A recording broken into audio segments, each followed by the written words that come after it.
Okay, we are ready to start the meeting. All right, thank you.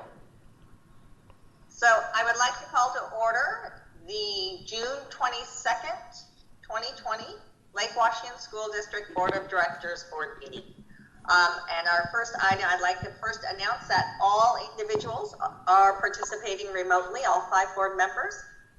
And the board meeting is live streamed and is viewable on our district website. If you aren't able to view the live stream, you could call 425-936-2805 or 425-936-2809, conference ID of 471683. So thank you very much. And with that, our first item on the agenda is to approve our agenda. Move approval. Second. It's been moved by Director Carlson and seconded by Director LaLiberty to approve the agenda. All those in favor, please signify by voting aye. Aye. Aye. Anyone opposed? Hearing none, motion carries. So the first item on the agenda, actually, back in January when we adopted our new policies, we actually had shifted when the board reorganization took place in regards to the president, vice president, and legislative rep. And the agreement was that we would do it at the second meeting in June. And this is now the second meeting in June. So for this evening, we do have the reorganization of the board at this point in time. And as a first step, I will turn over this meeting to our superintendent in which to be able to conduct that. All right. Thank you. Thank you. And just as a reminder, the reason why the board changed that was so that the board roles would follow a full calendar year of a school district, and things like legislative sessions.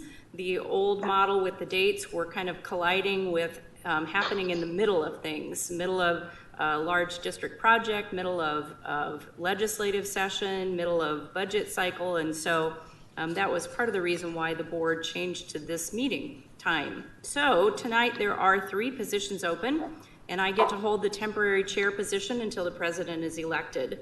The process will be to call for nominations and then to declare the nominations closed.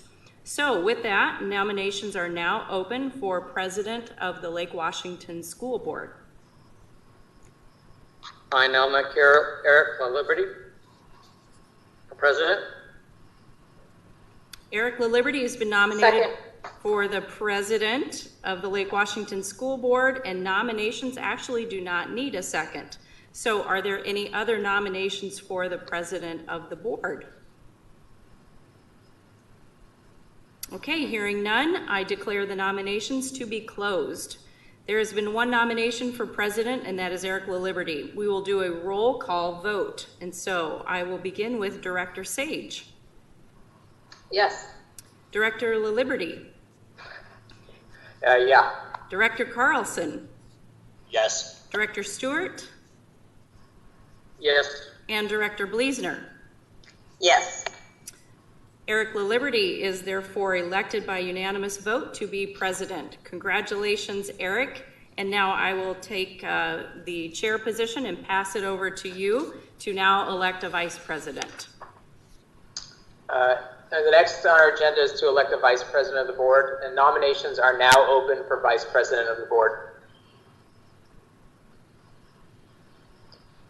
And I actually have not read the rules. Am I allowed to nominate somebody as president? Do we have a ruling on that? Chris Carlson actually has his hand raised. Oh my God. Sorry, you'll get the knack of it.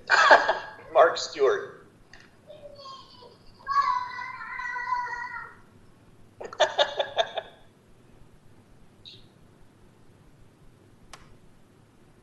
Did you hear it? Sorry. Mark Stewart has been Mark Stewart has been nominated for vice president of the board. Are there any other nominations for vice president of the board? As there are no other nominations for vice president of the board, I declare the nominations closed. There's been 1 nomination for vice president, and that is Mark Stewart. We will do a roll call vote. Director Sage? Yes. Director Carlson? Yes. Director Stewart? Yes. Director Bleasner? Yes. And myself, yes. Mark Stewart is elected by unanimous vote to be vice president for the next year. The last position for the board tonight is the legislative representative. Nominations are now open for legislative representative of the board.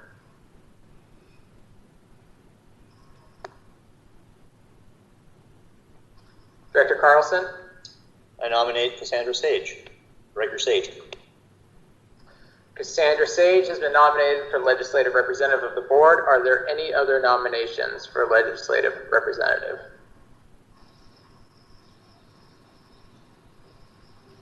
Okay, as there are no other nominations for legislative representative of the board, I declare the nominations to be closed.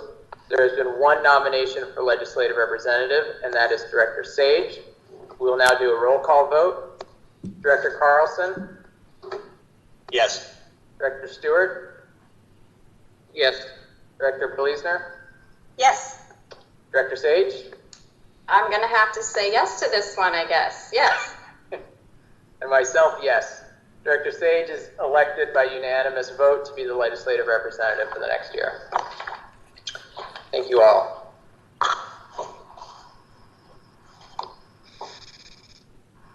All right, the next item on our agenda for tonight is public comment.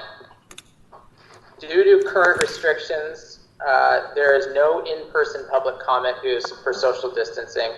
All public comments should be submitted in writing to Diane Jenkins at djenkins@lwsd.org by 3 p.m. on the date of the board meeting. At this time, I will ask the board members and I will read the public comments received for the June 22nd board meeting. The board has received a significant number of emails for public comment tonight regarding the Juanita High School mascot and inclusion and support of Black students and staff in our district. Per our policy, we will limit the reading of public comment tonight to 30 minutes. And we'll allocate time between the different topic areas for which we receive public comment. Even if your public comment is not read aloud tonight, the board has received all public comment, as well as literally hundreds of emails in the last 2 weeks, and the board will be reviewing all public comment, and it will be part of the record.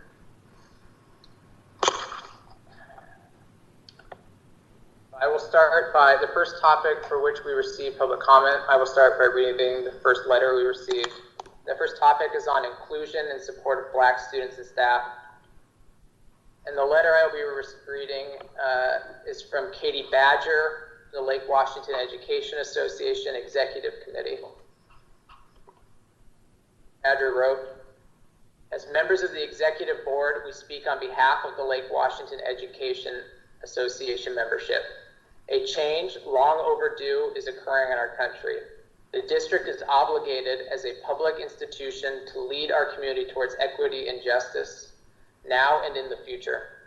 Crucially, in this effort, the board of directors and district leadership must dedicate resources to combating institutional racism through concrete, defined, and immediate actions to address racial discrimination and racial bias that exists in our schools. Black students and their families, Black community members, and Black employees of LWSD deserve to know that their lives, their safety, their well-being, their work, their futures, and their success are valued by the district.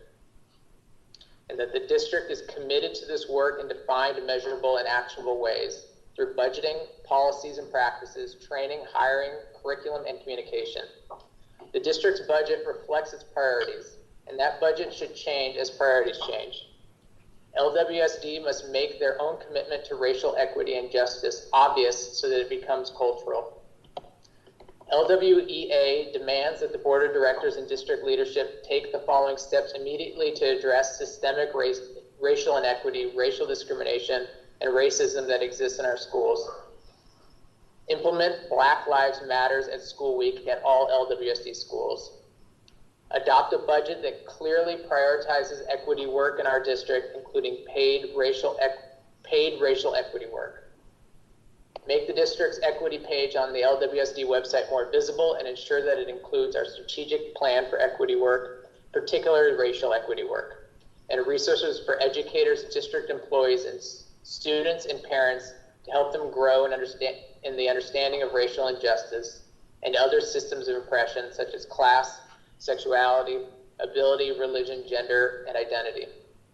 Conduct a full racial equity audit biannually of the district office and all school buildings to bring to light ways in which white supremacy culture is being perpetuated by any of our institutional practices.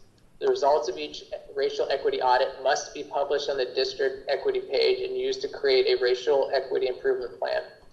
Create a plan to implement mandatory ongoing training on racial equity and bias to be completed every year by all staff. The training plan, which must be published by September 2020 on the equity page, must be developed in partnership with the school equity teams to include a robust and fully funded budget and timeline for development and implementation in the next school year. The training must be reviewed annually by the district equity team using equity audit results.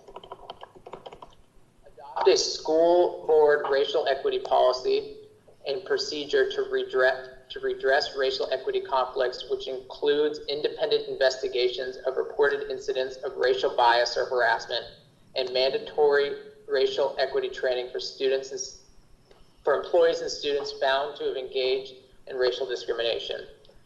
The district equity team has drafted such a policy already. Review current district curriculum and grades preschool through 12 for existing ethnic studies and diversity components.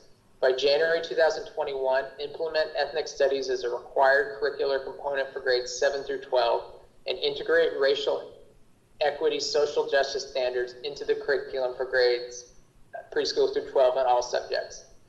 Emphasize and prioritize diversity in hiring, including efforts to recruit, hire, and retain diverse district level leadership, recruit, hire, and retain diverse educators and other staff through programs like micro-credentialing, include equity training as a prerequisite for hiring, and add racial equity knowledge as a component of hiring through the use of interview questions.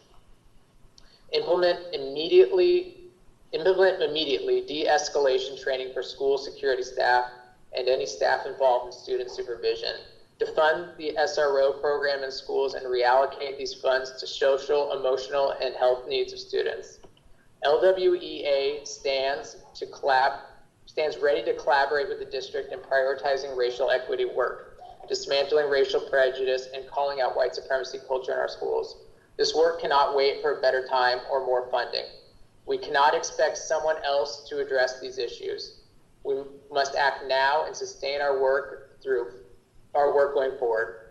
This will require both direction from the board of directors and a partnership between LWSD, and LWA. And again, that was a comment we received from Katie Badger of the Lake Washington Education Association.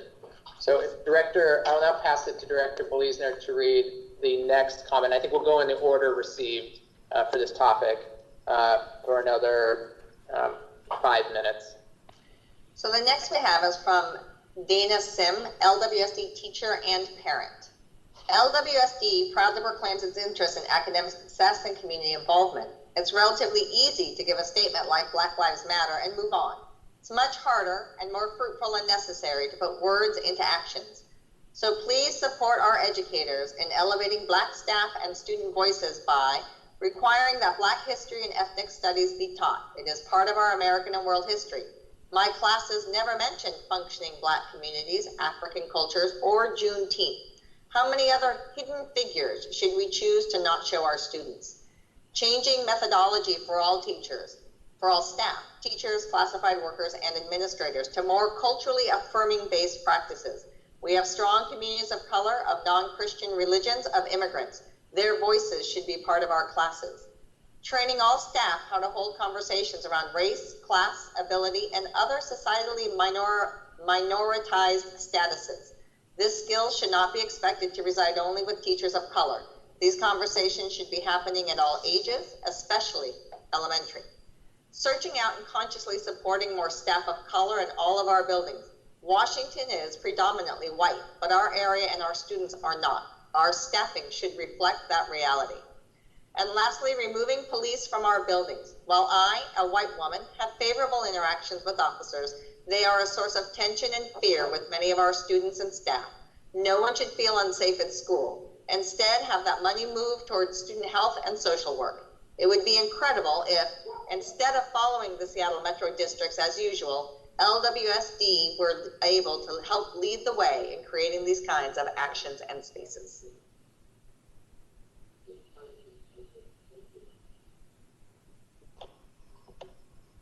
Oh, Cassandra, you're on mute.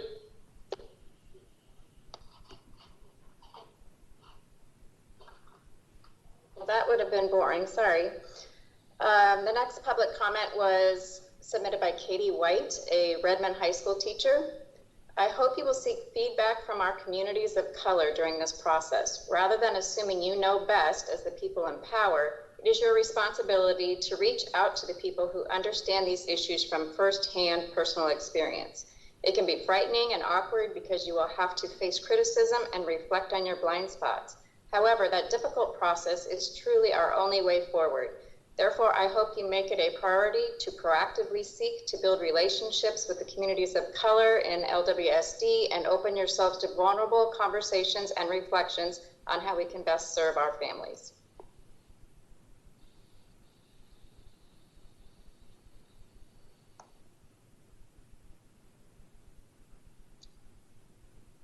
And Mark, I think you're the next one. Director Stewart, would you mind reading the next one?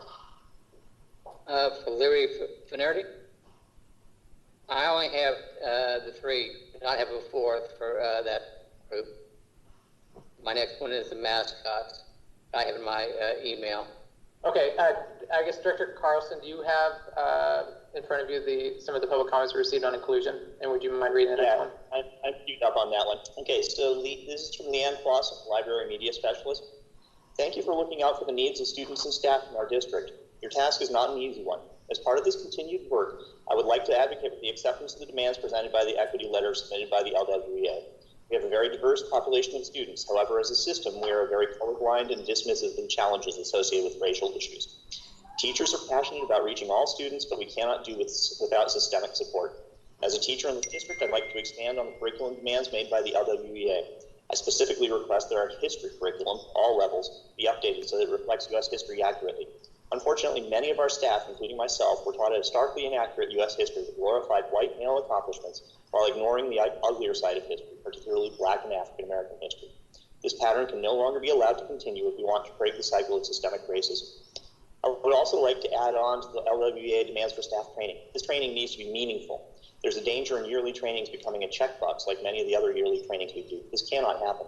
We need to make sure these trainings are accompanied with discussions so we can truly understand one another's needs. We also need to have modeling and direct examples of how to integrate this training and knowledge into our classrooms. It does not matter how much training is provided if there is no follow-up and support for integration into our daily practice. Thank you for listening to all of our comment. And then it goes to Gregory Thatcher. Are you queued, Mark, or? It didn't. Yeah, no, I hear you. You're muted, but your facial expression says it all. So I think we will move to the next topic to make sure we stay within our time constraints for tonight. But I will read aloud the names of all those who else we received public comment from for tonight. Gregory Thatcher, Joy Randall, Renee Ferguson George, Kim Haber, Kristen Doherty and Julie Bergevin, Kim Haber, Rochelle Horner, Mary Zell Galarp, I apologize on the pronunciation, Crystal Vesperis, Emma Haskin, Melanie Miller, Molly Wilson, Tara Pozo, Elizabeth Prowl, Cleo Roan, Colin Tracy, Kayla Thompson, John Norris, Kate Wood, Matt Austin, Sheila Hodgins, Mary Ellen Olafson, Sherry Cabore, Karen Musk, Christina DeVidal, and Greta Clymer. Thank you all who took the time to submit public comment and who have written to the board. I wrote to the board in the last several weeks. We were not able to read aloud all of the numerous public comments we received tonight, but the board has those comments and we'll be reading them. So I'd like to move with the other set of topic, the other topic for which we received a significant amount of public comment was the Juanita High School mascot. Director Stewart, are you able to read one of those public comments that we received? Oh, you're on mute.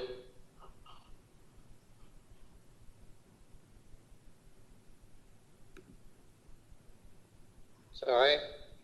I have Libby Finnerty as the first letter in my list. Does that work for you, Eric? Yes, that's the first letter I have too. Okay, good, good. Former LWSD student and community member. It has come to my attention that the mascot at Juanita High School is racist. This is completely unacceptable and has no place in society, let alone our schools. The rebel, as you may know, is a symbol of the Confederacy and the preservation of slavery. It is my understanding that there was a vote by students to change the mascot in 2018, but did not pass. This is an administration decision. An administration that does not stand for equity and denounce racism does not deserve to continue to serve in our schools. I implore you to do the right thing. Change Juanita High School's mascot immediately and show your support to the students and the citizens of color. End of letter. Next, I am going to read a collective letter that we received from students from Juanita High School. It was sent in by Megan Wong, but it is signed by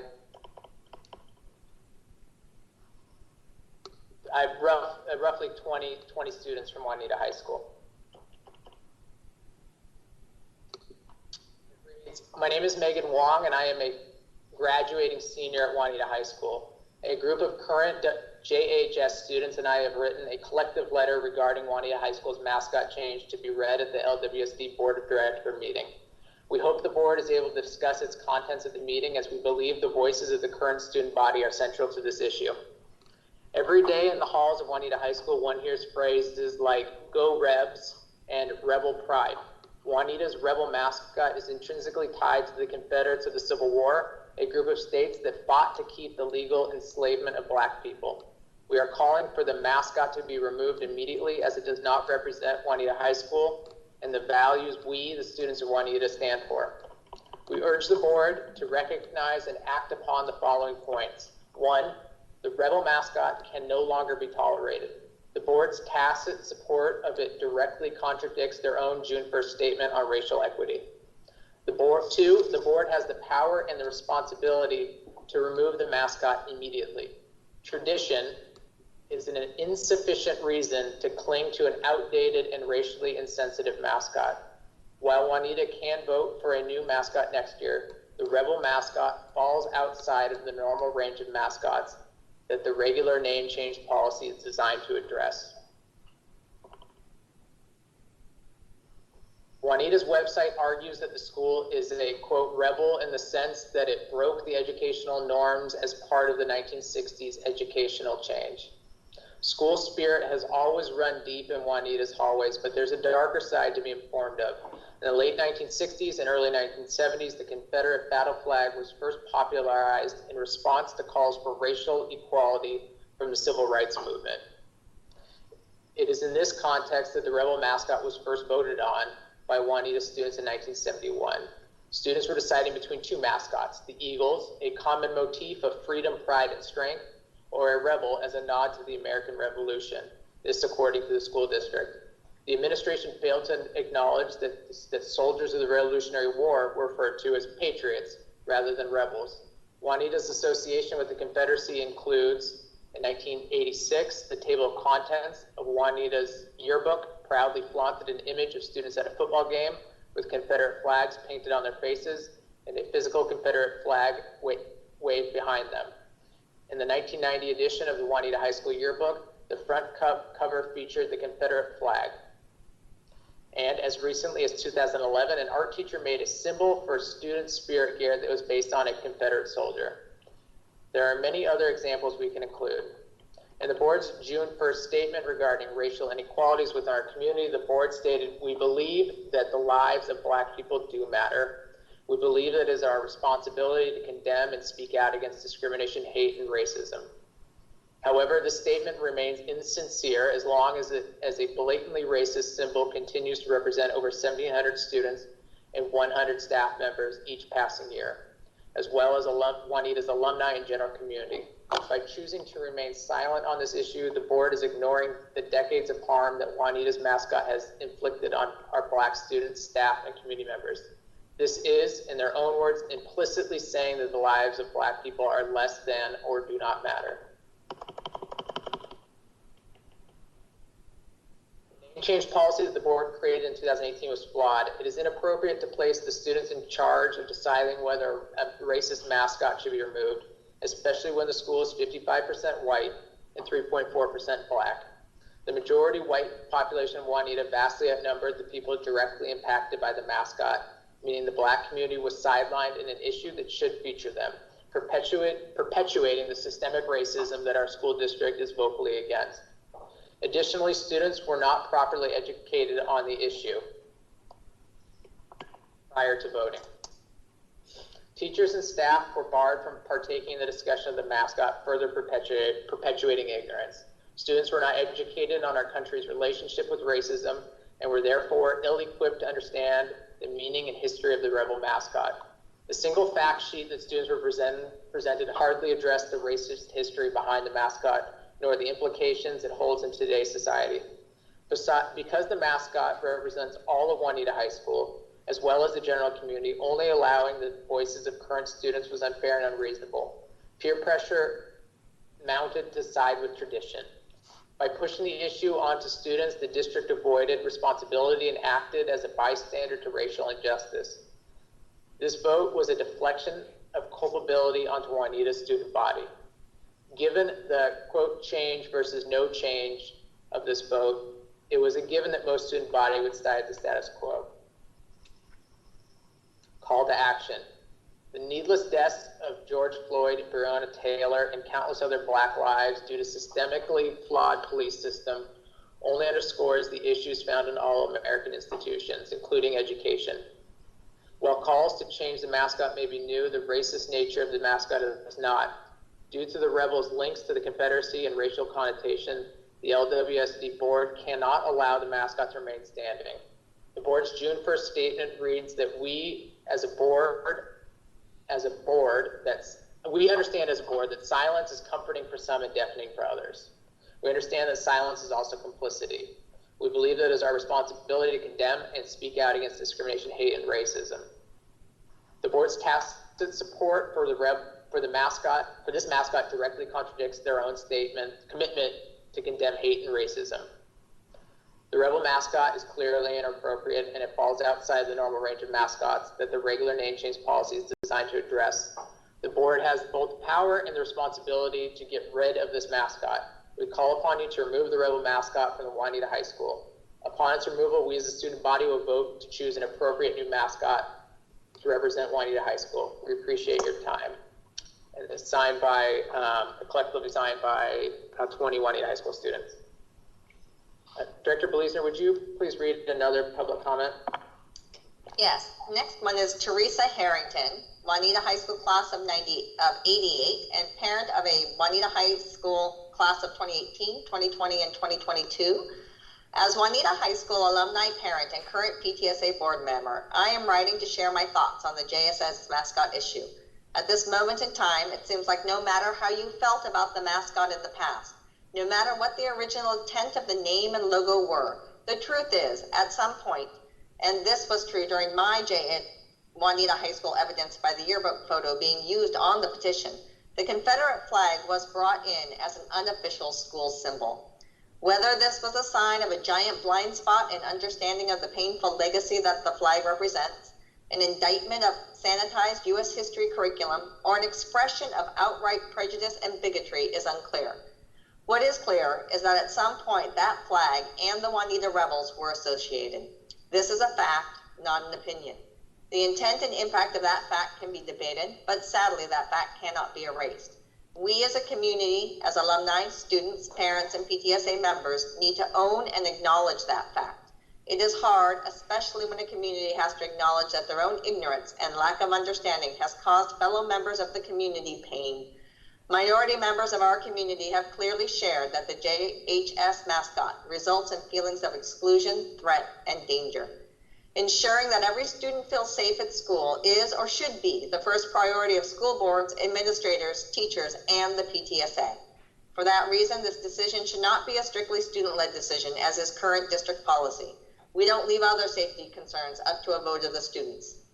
We also need to acknowledge that there may be many students, alumni, and parents who were against the change 2 years ago and are suddenly finding themselves in favor of it now. This is not necessarily a sign of hypocrisy. It can be a sign of growth. Taking in new information and context and allowing it to change your thinking is not hypocritical. It is the definition of education. My favorite quote from Maya Angelou is, "When you know better, do better." If we now know better, it is time to do better. The school board needs to provide leadership and policy to ensure that the school environment remains a welcoming and inclusive place for all. I was and am a proud Juanita Rebel and Rebel parent. The fact that there is now deep shame and pain associated with something that also gives me great pride is a difficult dialectic to reconcile. But when you think of it, a rebel, by definition, is an agent of change. We cannot uphold our rebel tradition without being open to change. Thank you for your consideration of this important issue. Director Sage, would you read the next public comment we received? I will.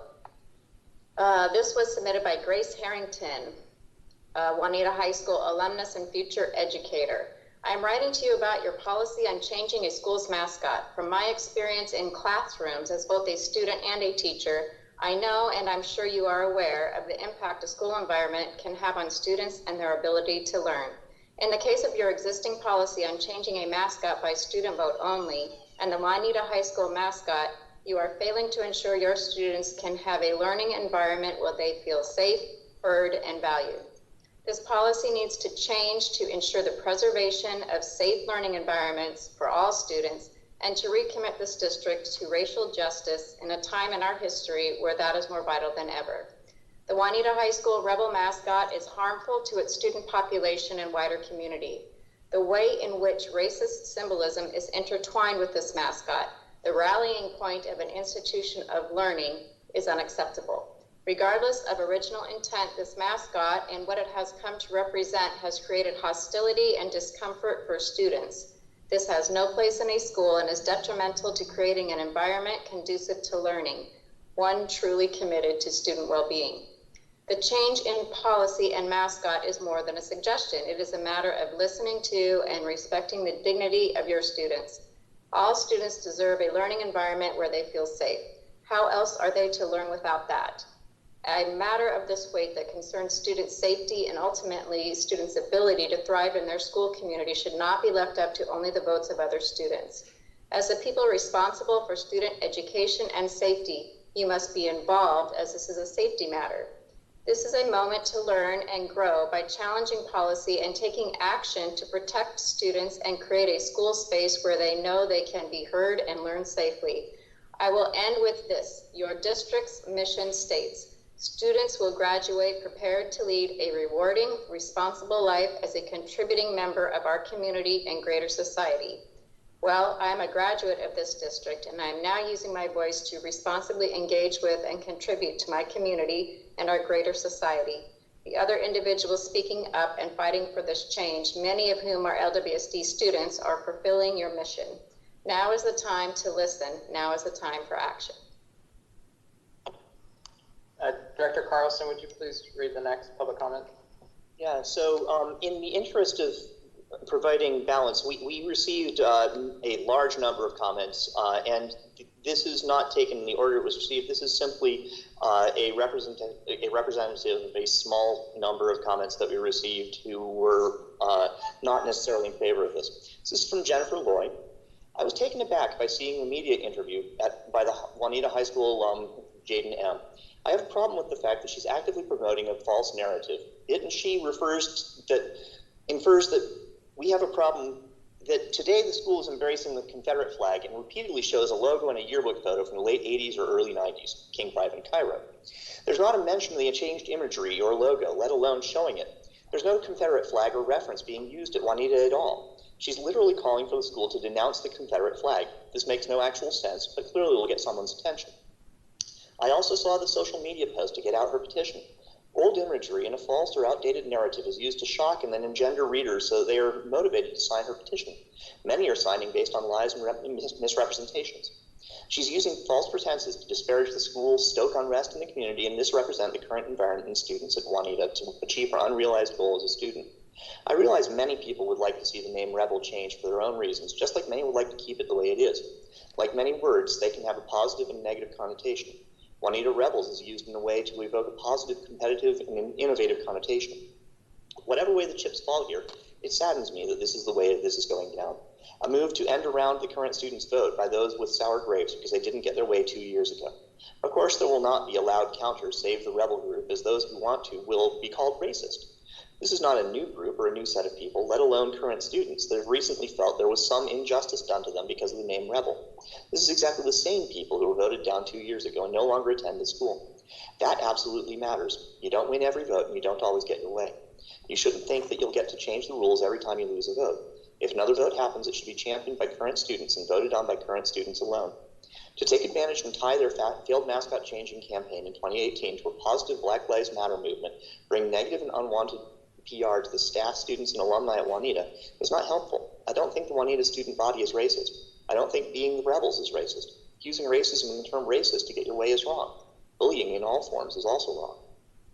I hope that the school district sticks to the current policy for changing school logos and that the school board supports this. There's no evidence that some horrible injustice has recently happened to anyone because of the name Rebels, where parents, alumni, the district, or PTA members need to jump in right now and overrule the students.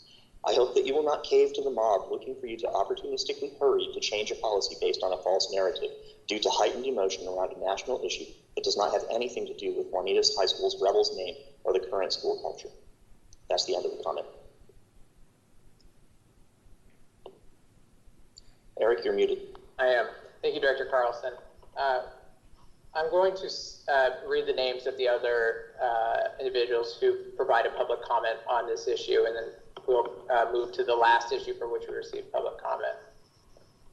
Ella Dorwin, Hanako Mantooth, Kristen Dorwin, Kimberly Boss, Jenny Yeager, Jennifer Loy, Judy Field, Kirsten Larson, Reagan Boyson, Habib Rashbar, Jacqueline Davis, Jessica Marquez, Claire Vossler, Serena Hua, Carla Schneider, Tracy Wilhelm, Lynn Osborne, Ellie Vossler, Kelsey Field, Abby Main, Kara Stafford, Karen Gerard, Melissa Stone, Eric Main, Barbara Ramey, Diana Lafanora, Kay and David Stafford, Mariana Alvarez Tostado, and Carol Walker. The last issue on which we received public comment for tonight was on, yes. Just as a momentary comment, among all of those names, Ms. Loy is the only person who publicly asked us to read her comment against changing the name. The rest of them were in favor of changing the name. Okay, thank you, Director Carlson.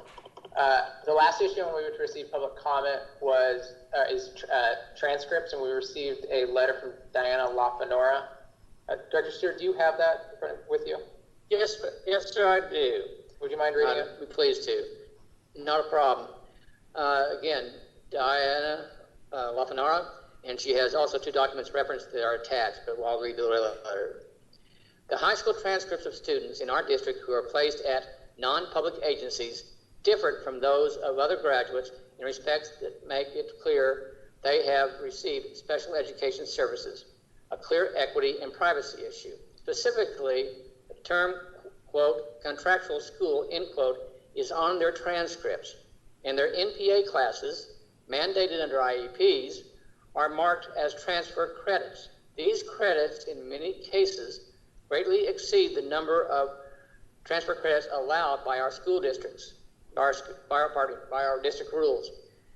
An obvious indicator that this student has received special education and/or related services. I've had multiple conversations with district staff as well as OSPI staff regarding this issue, and I was pleased to see a letter from Shannon Hitch that sent out last summer saying that our district was addressing those transcript issues in part, parens, letter attached in parens. This was a good first step, though in my view, an incomplete one. However, despite the span of time that has elapsed since that letter was sent, even the one change that was promised, removing, quote, contractual school, end quote, from transcript, has yet to be fully realized.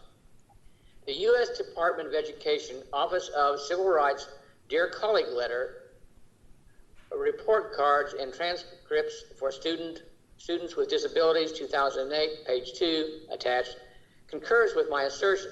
Quote, transcripts may not contain information disclosing students' disabilities.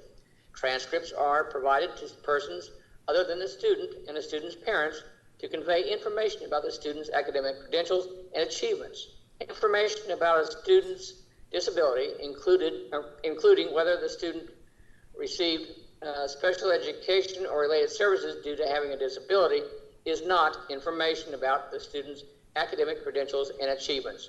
Therefore, transcripts may not provide information on a student's disability. Please look into and correct this oversight with as much expedition as possible. We owe it to our graduates. End of the letter. Thank you, Director Stewart. Did you want to hear the attachments or not? Okay, I don't think we need to read the attachments, but we should note that we did receive them and the board has them to review. Yes, yes. Okay. Thank you all, the directors who shared the reading of public comment tonight. We received, I think, as long as I've been on the board, the most we've ever received for this meeting tonight. And while we did not have the time to read aloud all of them, the board has received and reviewed all of them. And thank you to everyone who took the time to write to the board.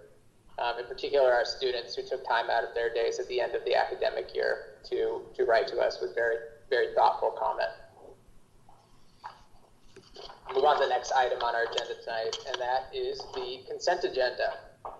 So the next item on our agenda tonight is the approval of the June 22nd consent agenda. I will now entertain a motion to approve the consent agenda. So moved. Second. Director Stewart has moved approval of the consent agenda, and it was seconded by Director Carlson. Dr. Staben, would you pull the board? Yes. Director LaLiberty. Yes. Director Sage. Yes. Director Carlson. Yes. Director Stewart. Yes. Director Bleasner. Yes. Dr. Staben, would you please summarize the donations that we received? Yes, donations this month are in the amount of $40,234.84. And that is from PTSA, which is our total amount as well. Thank you, Dr. Staben.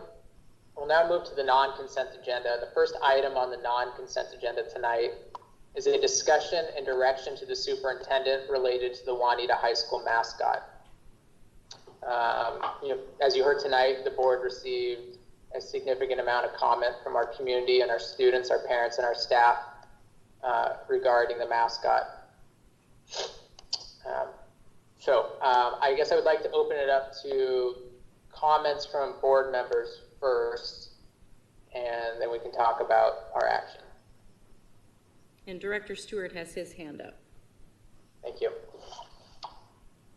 I think we've made it very clear over the last few months our opinions of this, the problem that presents itself, and have no desire to continue a false narrative or a fake negative narrative on the issue of racism in relationship to a name that has long since passed its due. I would like to recommend, in addition to our operational expectations, following an amendment to it to be added in the operational, the OE10. I'd like to have an OE10.8 inserted, and it would read, the superintendent may not allow any current or future building names, mascots, nicknames, logos, activities, or events to reference or portray bias, derogatory connotations, or prejudice associated with race, creed, color, income, ability, national origin, gender, sexual orientation, or sexual identity.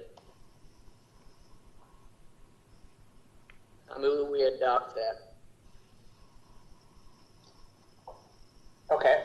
I'm sorry, Director Stewart, did you move to adopt that policy change?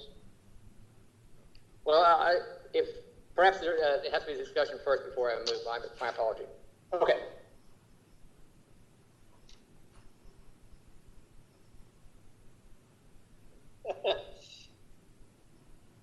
I don't see any other hands. Does anyone else want to jump in with comments, questions, thoughts? President, Director Bleesner? former President Bleesner.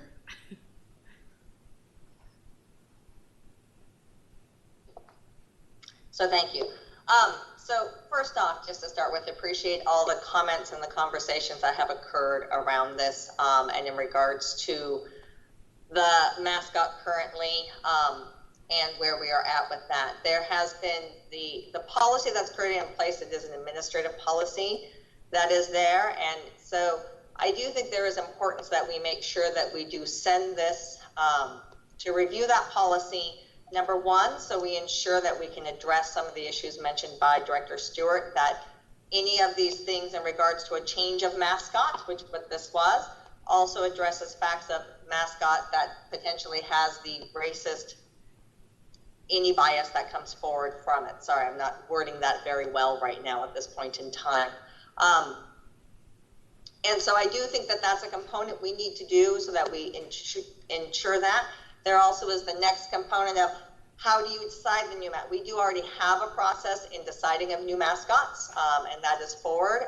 We do with our names as well, and that does involve student voice. So whereas I have heard some concerns that our students were involved initially back in 2018, I will say I am a strong believer of student voice, and believe that it is valuable and that it should be incorporated. And in the deciding of a mascot is important, but much the same as we do in the naming, we do actually always have another parameter to ensure that we're taking a holistic view in other bigger issues. And that's what this is. We have a new context. Actually, it's not a new context.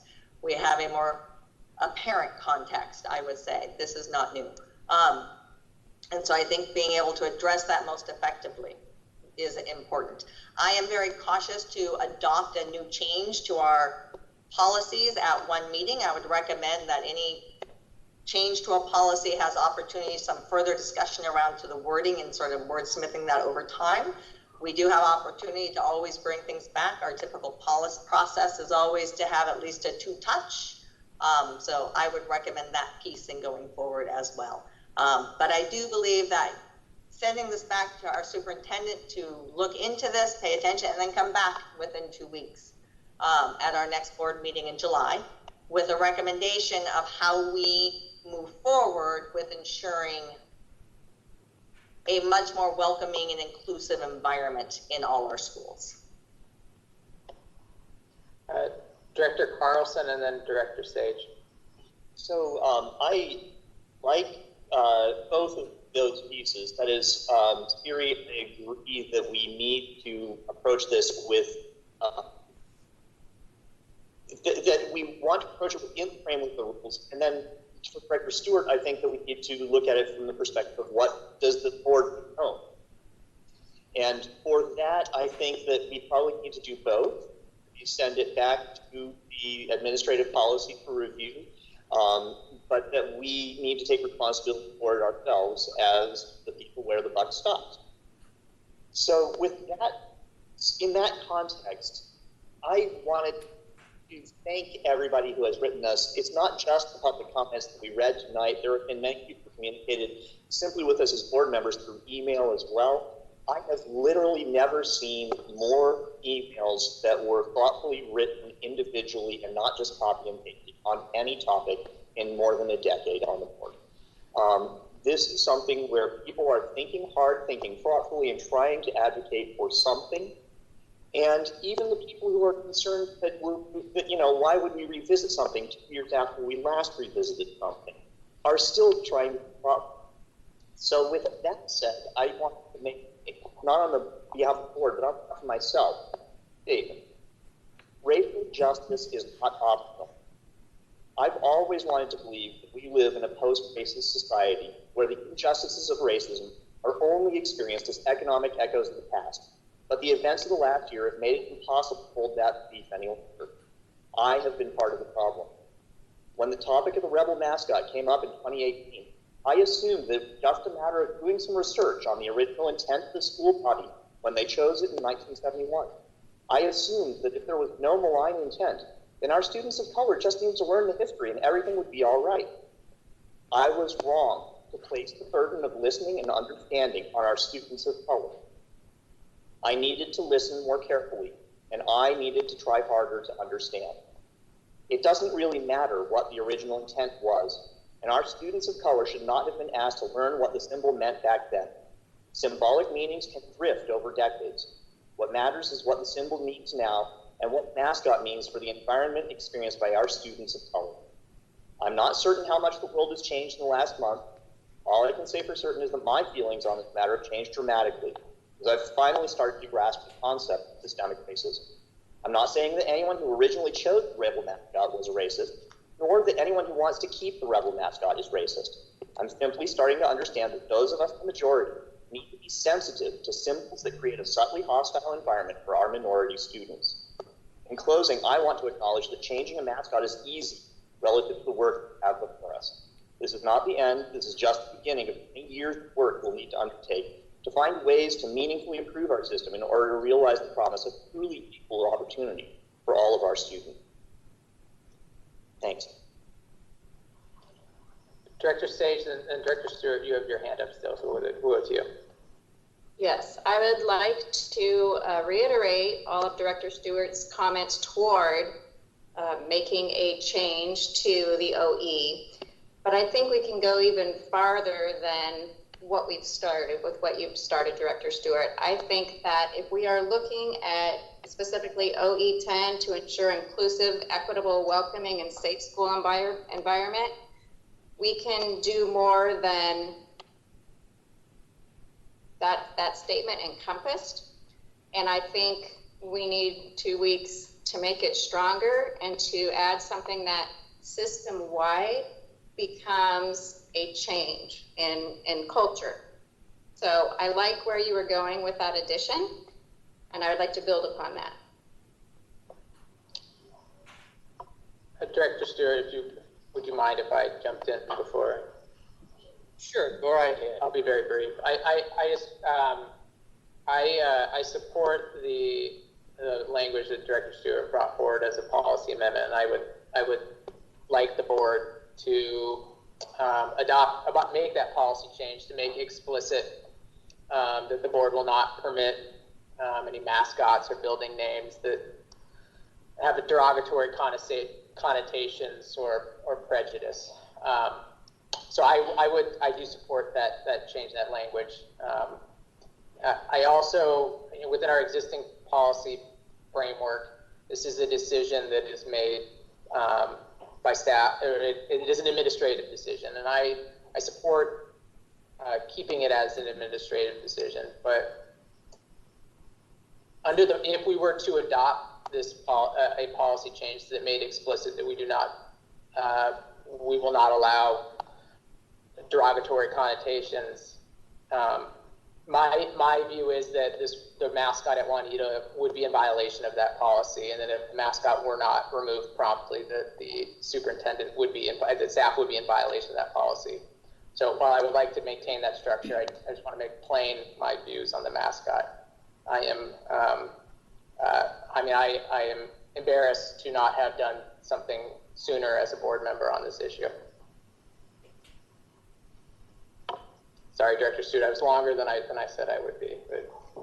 All right, I appreciate the comment.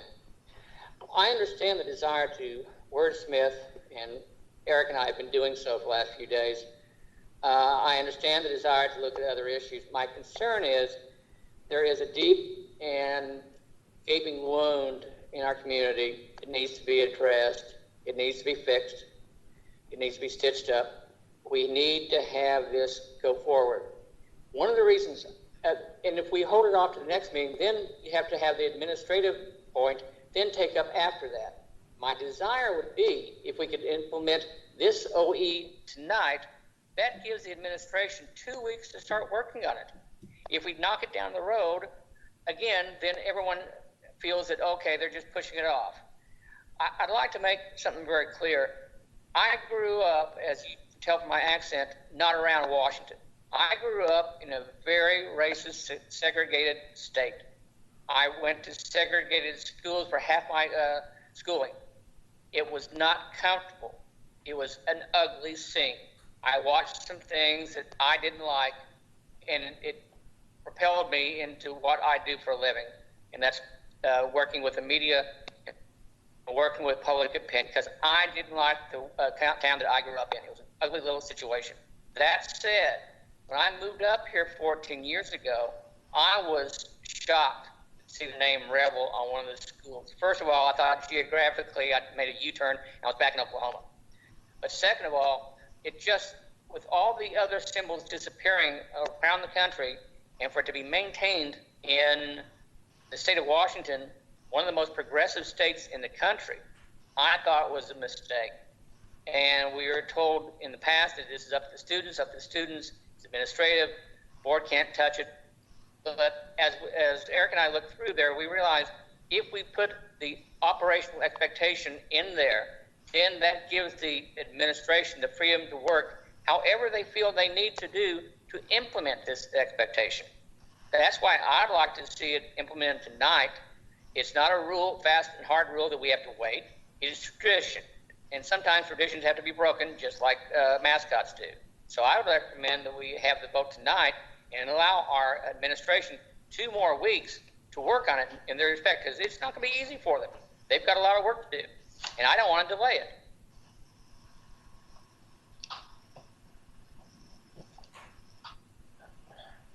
I see hands from Director Belizner and Director Sage. So we'll start with Director Belizner and then Director Sage.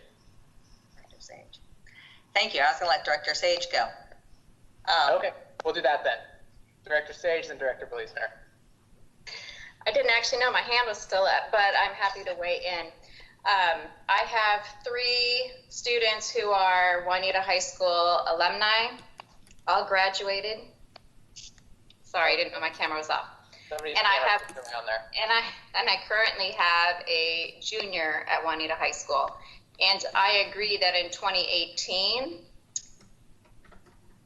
as a community, no, I'll just take it myself. As an individual, I did not understand the pain and the feelings around the mascot, and I should have sought out student voice on my own, because I know so many of the kids, to get their input and to try and understand that to them it was obviously not an American Revolution icon. To them, 49 years after the school has been named, it appears that it's a very different association with the term rebel. And going forward, I think that there's things that we can write into policy that create system-wide change on issues of systemic racism, on issues of inclusivity, and issues of equity. And I would like to see us develop an equity policy so that it can permeate the system and create effective change.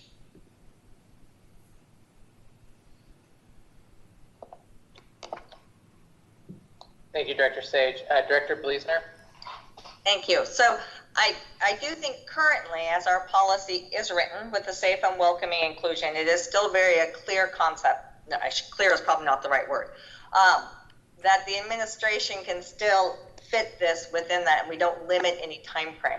I'd like to echo what Cassandra Sage has said in regards to an equity policy. We had discussed this, and we had started on this about 2 years ago, and it started down that path.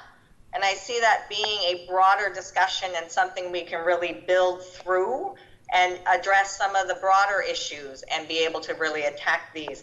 The Rebel mascot is one component, and it is an action that can be taken, and it's very clear. The key thing is that is step one of a much bigger, broader issues to be able to work with and to build on. And I think we need to be thinking about the full policy, and that means incorporating in conversations with our student groups, with our students of color, our teachers of color, our community, our stakeholders, to talk about what is that and be able to process that through. So I want to be able to use that, all those pieces to bring everybody in as we go forward with this. So I'm agreeing for an entire equity policy, as we have talked about and started forward. And I would still believe that even under the current structure we have, there is no reason that a decision can't be determined in the next 2 weeks of which to go forward. Director Carlson, I don't know if you have the ability to raise your hand on the software on your computer.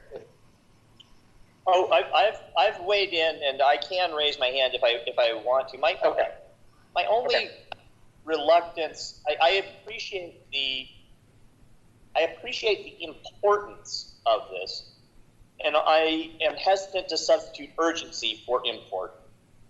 That's only because if we're going to change policy, I want to change policy within the structures that we've set up for changing policy. I don't want to just ignore policy when I don't want to use it. And so towards that end, even though I think I'm in favor of the proposed amendment, I think I'd like to put it into the consent agenda for 2 weeks from now so that we can officially do this the way we usually do. But simultaneously, that doesn't mean we can't telegraph to the administration where we're going with it, that this is a change that we're making. We just need to make sure that we get the language carefully correct. Anyway, that's all the more I have to add on the topic. Okay, thank you, Director Carlson. Director Sage, Director Sage, your hand went down and then back. Your virtual hand went down and then back up. Did you have something else to add? And then I'm sorry, I'm down right now. I don't know what it's doing, but I like to talk a lot, but I need to stop at some point. Okay, Dr. Stavum, your hand went up, and then Director Stewart, did you have something else to add? Your hand is up. Yes. Okay. Yes. I just wanted to offer a point of clarification for our public who may be watching tonight, in that our school district has a governance structure that actually has 2 sets of policies. And so as we're talking about policies and policy work related to this issue, there are administrative policies which govern the working of the school district, and operational pieces, instructional pieces. Those are available on the website if people want to look at those. The other part of the policy structure in our school district is board policy, which guides the outcomes, the compliance, and the results. And so as we talk about these things, I think we're all very familiar with this. The board sets policies that then enable the operational side for staff to do the work that carries out what the board desires in their board policies. So it's a multi-layered conversation that we're having right now about board policy potential changes that then encompass the work that staff does, which may also require a change in administrative policy. So I just wanted to put that out there as a point of clarification, because when we talk about policies, often we're more used to kind of what that means than maybe our general public is. Thank you, Dr. Stavum. Director Stewart.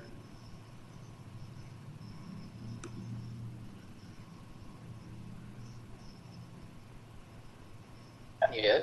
Director Stewart, did you have your hand? Your virtual hand is raised. Yes, I didn't know. All of a sudden you froze there. I wasn't sure what where you're going. I realize that there's a lot of additional issues that need to be addressed in this area. But, and I don't remember who first said it, but the first step is always the hardest, especially when you're trying to right or wrong, to try and do justice by people who have never had the justice given to them that they deserve. This is a time to start. We can add on to it, we can build on it, we can tweak it all that we want to, but we need to have a start to show our community that we're serious about this. That this isn't something to diddle around with because of tradition. We have no policy that states we can't vote the same night at all. We checked on that, and it's apparent that all we have is tradition. Well, this is a night for non-tradition. And I would extremely suggest that we look to the feelings and the passions of our community as opposed to a tradition of how we structure our meetings and how we structure the adoption of policy. There is no rule in place. There is no whack in place. There is no edict from either WASDA or, for that matter, from the State Board of Education. It's pure and simple WANA. And I think it's time for us to WANA. And I'd like to see us adopt this as it is, and we can improve it. We can add to it to make sure we encompass others. I think this is a fairly inclusive resolution or addition to our policy. Thank you. Director Bluesner.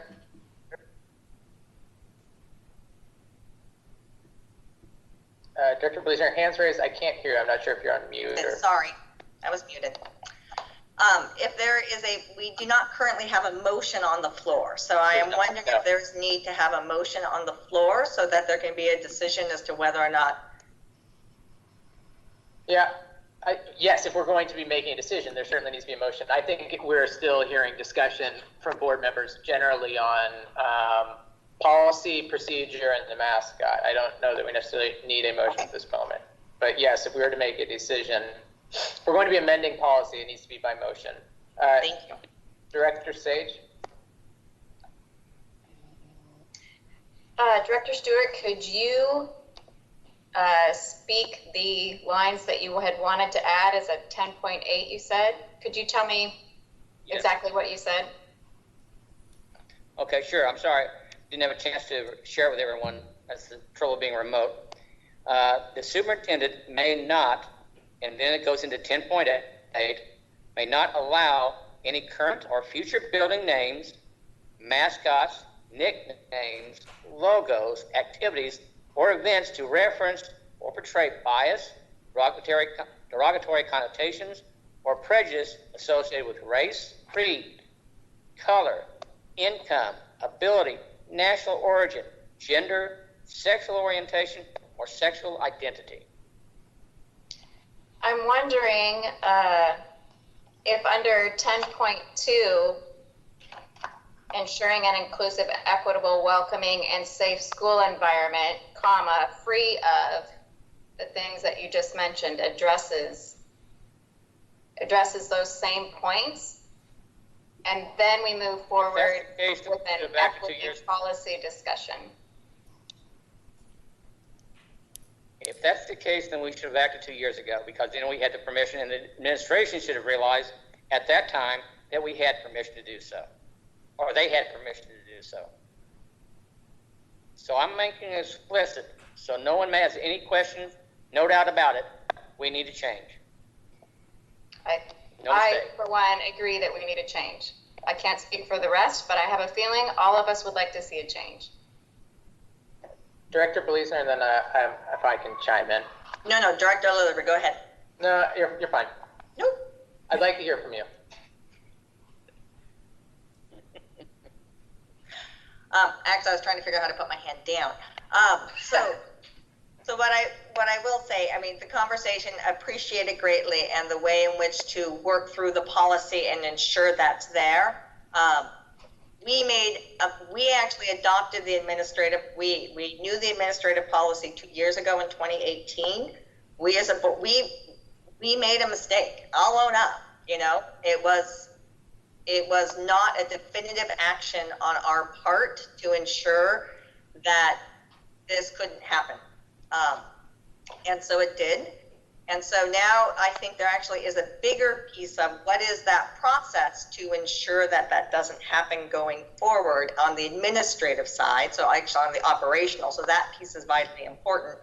And ensuring that we have a policy in which to do so. And I would second Director Sage in the sense that the policy of welcoming and inclusion is there, and we did not use it to the level we likely should have, and that was our mistake to not do so.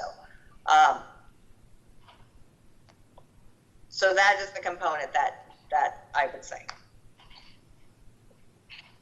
Thank you, Director Blaisner. So I'm going to try to summarize what I've heard from the board so far. I think, and if I have this wrong, I'd like someone to tell me that. I'm hearing from the board, I think almost clear consensus that we want this staff superintendent to review the mascot and come back to us with a recommendation promptly. I think I'm hearing from most that we'd like that at our July board meeting. I have expressed, and I've heard from others, the desire to look at amending our policy to make explicit that we will not permit derogatory school buildings, mascot names, nicknames. I think where there's disagreement in the board is whether to adopt the specific policy language that Director Stewart and I have proposed tonight, or at all, or whether to do it as more of a comprehensive look at our policies. But I think I have heard pretty clearly tonight is a lot of disappointment, honestly, in what our mascots are currently, and a strong desire for staff to come back soon. Director Carlson, I know you were offline for just a moment. There are technical difficulties. And I see your hand is up now. Yep. Well, no, I wanted to say thank you. And yes, I don't want to make it sound like I don't want to add explicit language. I believe we can move forward with asking the administration to start something under the existing OE, and we can carefully and deliberately add language that makes it explicit for future decisions as well in parallel. It's not either or, it's both and. Okay. Director Stewart, I want to hear your thoughts, and also you had earlier there was a question of whether you were making a motion at the time, and I just want clarity on that. Well, I believe we need to act now. I've made that very clear. I understand the desire to try and find another way to do it. We haven't found that way in 2 years. We haven't found it in the months since we've been hearing comments from students, faculty, you name it. Everyone in the community has had a chance, and many of them have expressed it. For us to ignore it because the procedures need to be followed, or we might not have an inclusive enough list, bothers me. I would like to move that we adopt 10.8 tonight. Are you making a motion? I did. I just said I would like to move that we adopt 10.8 tonight. That would give the administration a good time to start. They'd know where the board stood. It wouldn't be as hazy, perhaps, as 10.2. While 10.2 is a good statement overall, it doesn't specifically address this question. And if it wasn't clear enough 2 years ago to us, who knows when it's ever going to be clear enough to us. Therefore, I really believe that we need to act tonight to give the administration all the time they need, because it's not going to be an easy lift. They're going to have to talk to students, teachers, you name it, whatever they have to do to get this ball rolling. And I want to give them all the tools and all the time they need. Okay, thank you, Director Stewart. So there's a motion on the floor to adopt an amendment to operational expectation policy 10 to add a 10.8, which was, and that was the language that Director Stewart read earlier. Is there a second?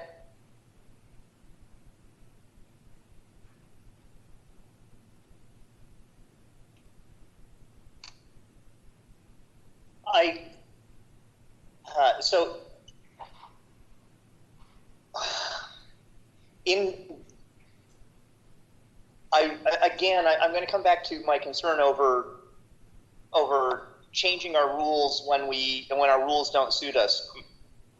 The normal way to change a policy is to have a first reading followed by adoption in the next board meeting. So I can't second adopting a policy change in the same meeting that we first read it.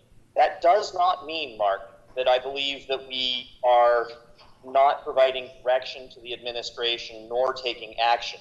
I am simply saying that you don't change all of the rules when you perceive yourself as needing to move faster than usual, because that breaks precedent for the future. I think we need to stick with how we change our rules in order to stay deliberative rather than acting by fiat. And again, that does not mean that this is not providing direction to the superintendent. If we consider tonight a first reading, and in 2 weeks it's going to be adopted. Okay, so I just want to reiterate, we have a motion pending. I did not hear a second. The motion, I suppose, I don't know if it's stricken or fails, but it is not going forward. I'm just going to offer my 2 cents again. I would like to see this policy language adopted. If it's not adopted until our next meeting after the board has had a chance to review it, fine. I just want to be, my personal opinion is I want to be clear that I want staff to review the mascot and make a recommendation also at our next board meeting. And that would be under the existing OE2. Correct. 8.2. So, correct. Yeah. So may I interject? Please. Or Dr. Holman, as the superintendent who will be standing here at the July meeting, just to clarify, what I believe I'm hearing is that the board is requesting staff to take action, and I'm also hearing potentially that you would also like a first draft of a modified OE for that section to potentially be brought to the board for consideration. So it would be anything that would require a board action that the superintendent and board president would bring forth at the next meeting. Is that correct? I think that's right. That's what I'm hearing. Well, so I think that the first draft has been brought to us. It's just that we need to. The first reading has happened tonight, but it's not been adopted. That it would simply be adopted in 2 weeks, pending any edits that are made. But it would be the revised version of that policy that would be brought back through the agenda. Yes. Correct. Okay. I just want to make sure that we're all thinking the same thing. Okay. Geez, a lot of hands went up at once. Director Sage. So, just to make sure that I understand, we can tonight recommend a policy addition, and then president and superintendent can revise it for the next reading if we consider this the first reading. The board can consider revised board policy as well as any administrative policy that the superintendent may also bring forth. I think that's right. What I'm hearing tonight is I took down what Mark read aloud, and what I'm hearing tonight is that would be brought forward at our next meeting for adoption or discussion. And then in addition to that, the direction I'm hearing from the board is for staff to review and provide a recommendation on the administrative side to deal with the mascot. Yeah. Okay, so just to make sure I completely understand, this is us tonight saying go forward with this, and we would be able to vote in 2 weeks on it? Is that right? Yes. Okay. Yes, and I think that's pretty clear. yeah. And my clarification is that those would be coming back to an agenda so that you would have those revised versions to review So it would include the proposed revision tonight to board policy that would then be part of the agenda at your next meeting, as well as any other changes proposed by staff per the direction of the board tonight to review anything else that would need to be brought to that agenda for action. That's right. Dr. Holman, your hand went up a little bit ago. I apologize for not getting to you until now. That's okay. I also like to keep the workflow, keeping everyone working in their space. And so really what the board has done tonight is expressed a value and essentially talked about what is the definition of OE10 and potentially maybe not interpreting it previously in this light. And so with this new interpretation really of OE10 and that you're going to potentially add some language within the policy, I think you're asking me to then take a look at the administrative side to make sure that our practices are in alignment with the values that the board is expressing tonight. I guess that's a follow-up question. Is it clear to staff tonight what the board's values are and what our interpretation is of policy? Well, based on what Director Stewart proposed as policy language, I got the sense that in general, the board is in agreement with that being if we just leave it at a value level right now, as that is a value.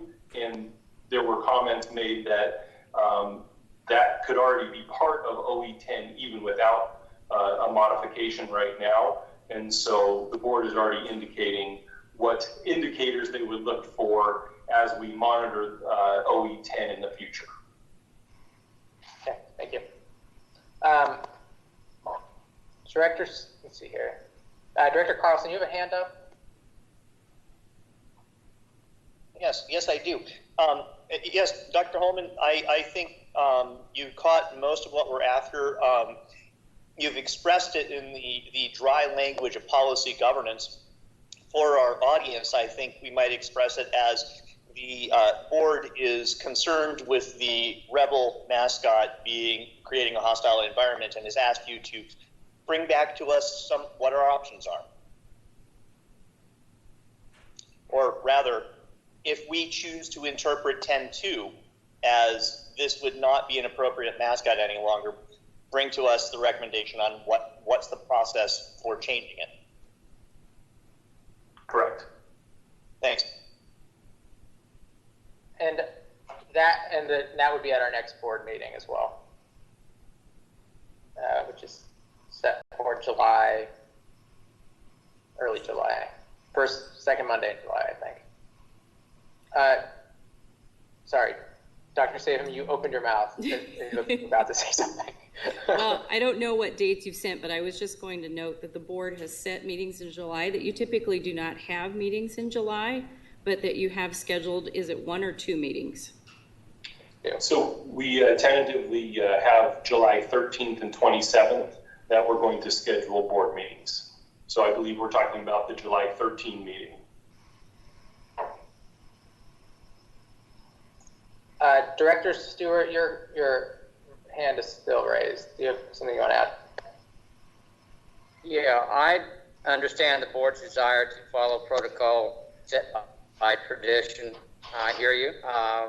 That's the case, so be it.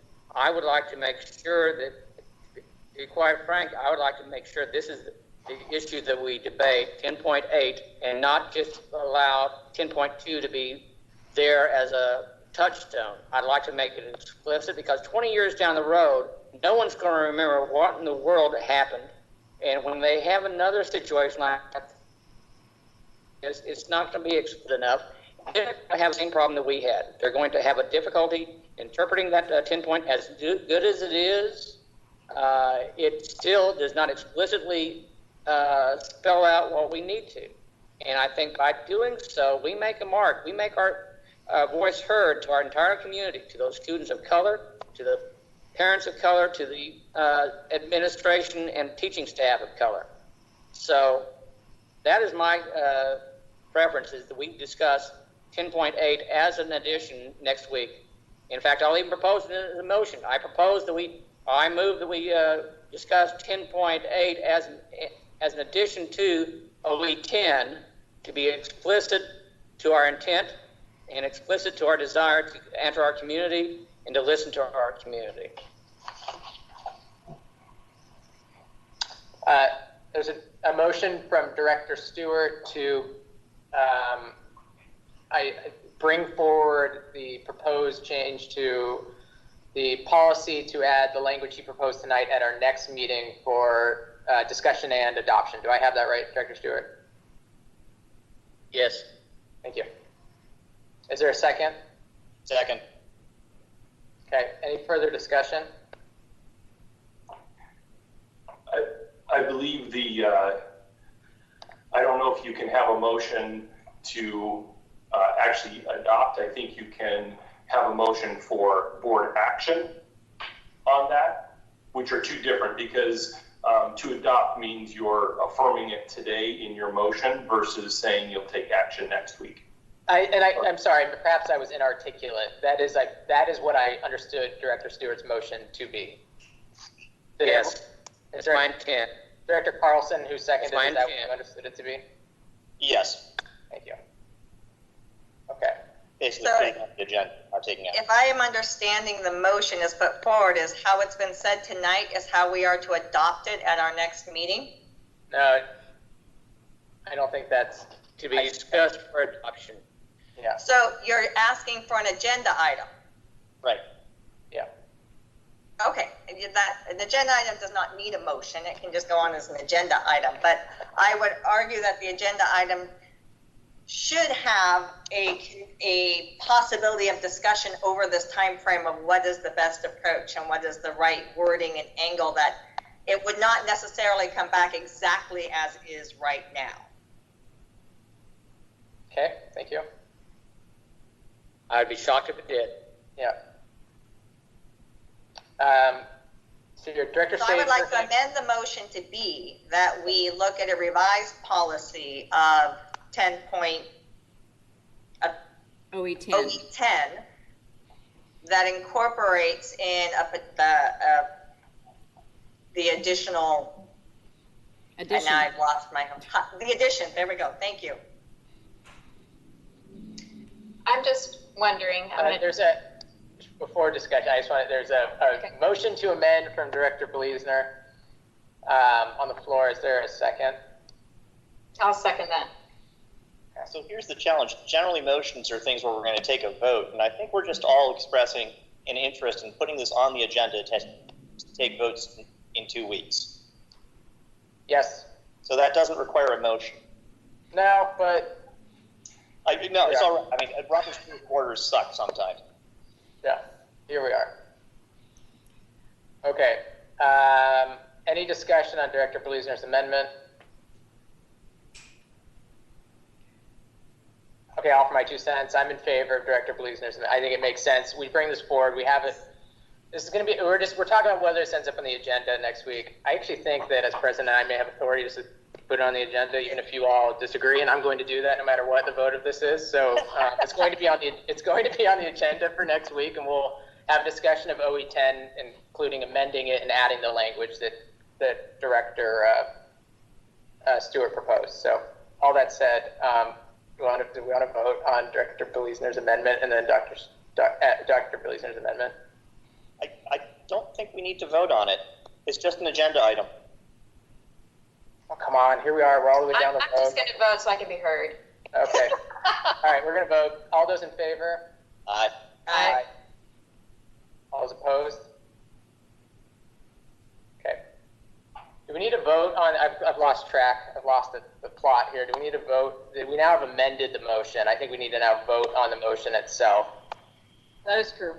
So, Or it can okay, be so withdrawn. the motion now as amended is that the board will bring operational expectation 10, which is just for those at home, that is our policy for the educational environment, and the board will review that policy, including potentially adding the language proposed by Director Stewart tonight.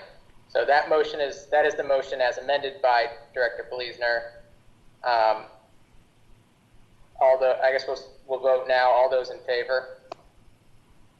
Aye. Aye. Aye. Any opposed? Okay, so the motion passes. So, okay, I think we can safely wrap this up now. So at this time, the board is requesting that the superintendent analyze the Juanita High School mascot and bring an update and recommendation for any required action to the board at our next board meeting on July 13th. In addition, the board will be reviewing and potentially amending our own policies on the educational environment, potentially including Director Stewart's additional language which makes explicit the board's interpretation of our policy regarding derogatory or offensive mascots. Okay. And then I would Well, just... that was it. Yes, sorry, Dr. Saban. Just for clarity, as we move on to the next agenda item, if everyone puts their hands down for a fresh move into the next agenda item, just as a point of business.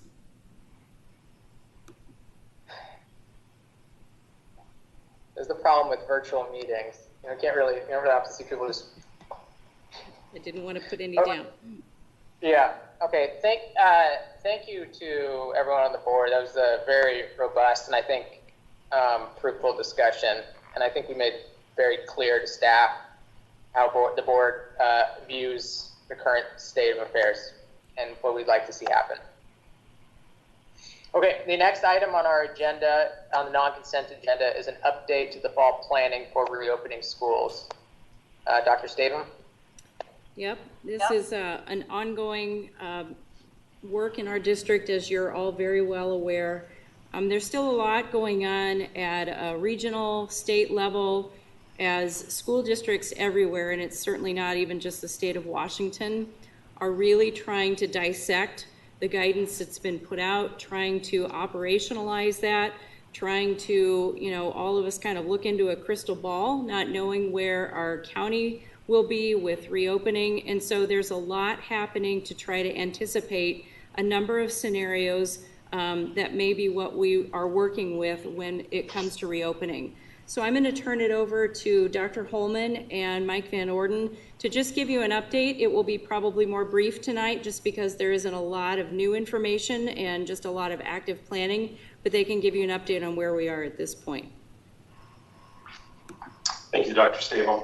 We are actively working to put plans together for restarting school next year. And with that comes the guidance Dr. Statham talked about, kind of all of the different sets of information we are having to digest and respond to with the OSPI guidance, the governor's orders around phasing by county, Department of Health at the state level and the county level. Those are all sets of information and really requirements that we have to be responsive to as we are developing our plans.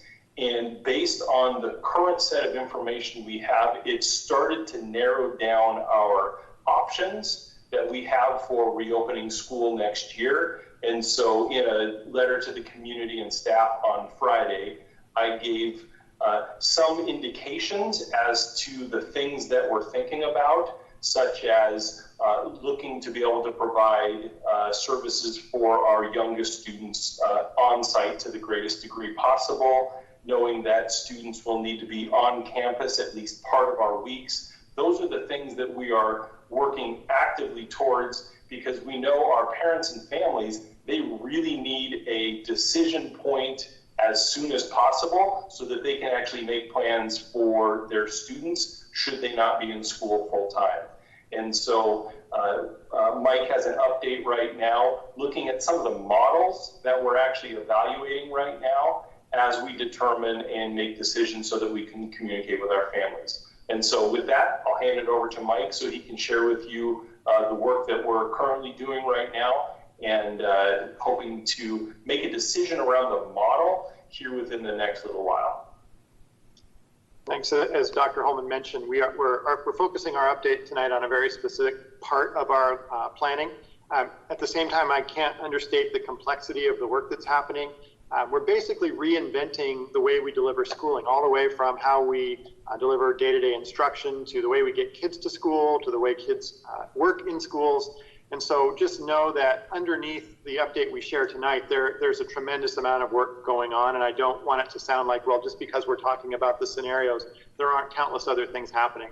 We'll touch on those briefly just to give you a flavor of that. But again, I just don't want to lose that. So as Dr. Holman mentioned, we are working very actively and planning for our return to school. And as you may recall, I think at our last meeting, we shared that we have a return to school task force that we charged with some very high level planning with the stated goals of making sure that kids can come back to school safely in a way that protects their health, that we're focused on the social and emotional supports kids need, particularly in this pandemic, making sure that we're thinking about inclusive education, and that we are improving on what we offered this year. We want to make sure we acknowledge that we transition very quickly and we need to do better, and we need to make sure that we're taking care of our families. We have a number of guiding principles that reflect those kind of key areas that all our groups are working on. And I want to highlight in particular, in light of the conversation we are having tonight, that we need to be very attentive to racial inequities that have always existed in our system, and inequities related to students with disabilities, and inequities related to students who speak English as a second language, and related to socioeconomics. And those need to be intentionally planned for, because they've always existed and they've been made worse by the pandemic.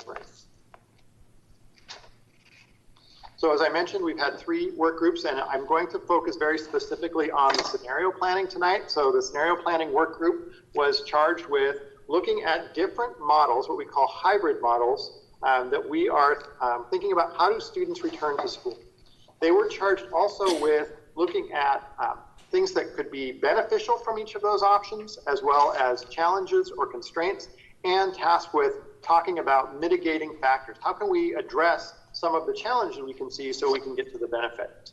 They looked at a number of different ways students could return to school. And so that group was really charged with kind of looking at the big picture, identifying those areas that I mentioned, and then passing that information on to a next stage. As Dr. Holman was mentioning as well, we've had some recent guidance that was delivered by the Office of Superintendent of Public Instruction that informed that work. And there are a couple of things that are worth highlighting here. One is, and I think many folks have heard, there's a high interest on the part of our state, our communities, to have students back in person. We recognize that's the best way for most of our students to learn. And we also have to make sure we're following Department of Health guidelines. So those two have to live together. And that's where we find that we need to work very carefully to find just that right balance.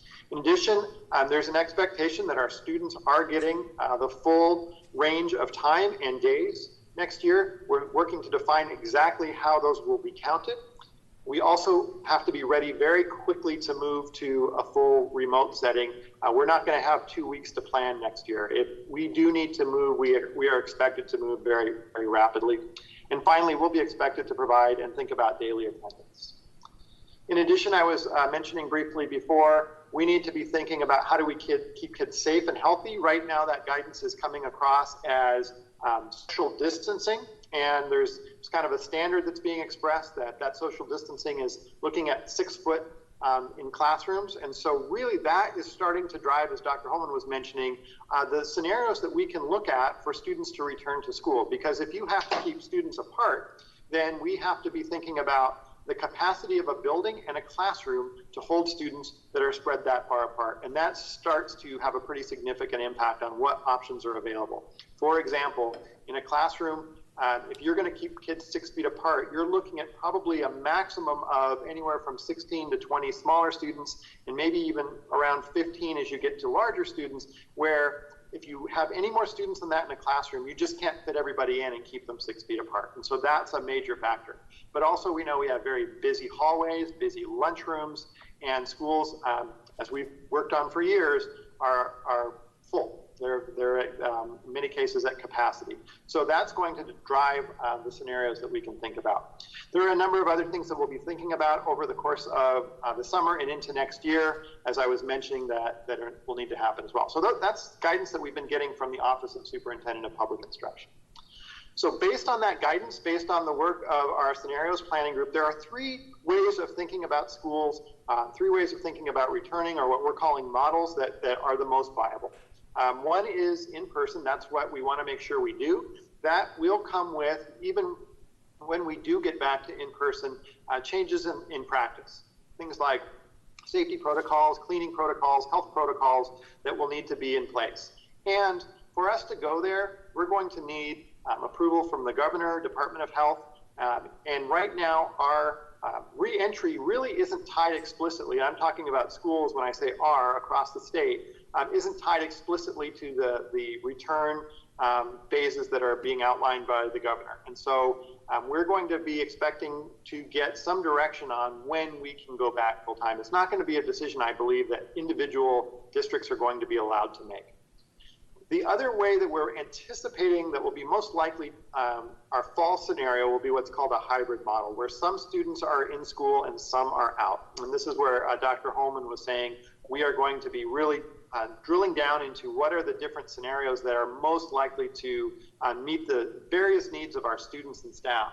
But essentially, as he was mentioning, what we're looking at as guiding points will be that we need to make sure that we can have students back who are struggling right now, particularly our younger students. If you think about a kindergarten student at home or a first grade student at home, we're thinking about, we have the capacity potentially to have all of our students in those younger grades back because one, they're typically in lower class sizes. Two, they would benefit most from being back in school.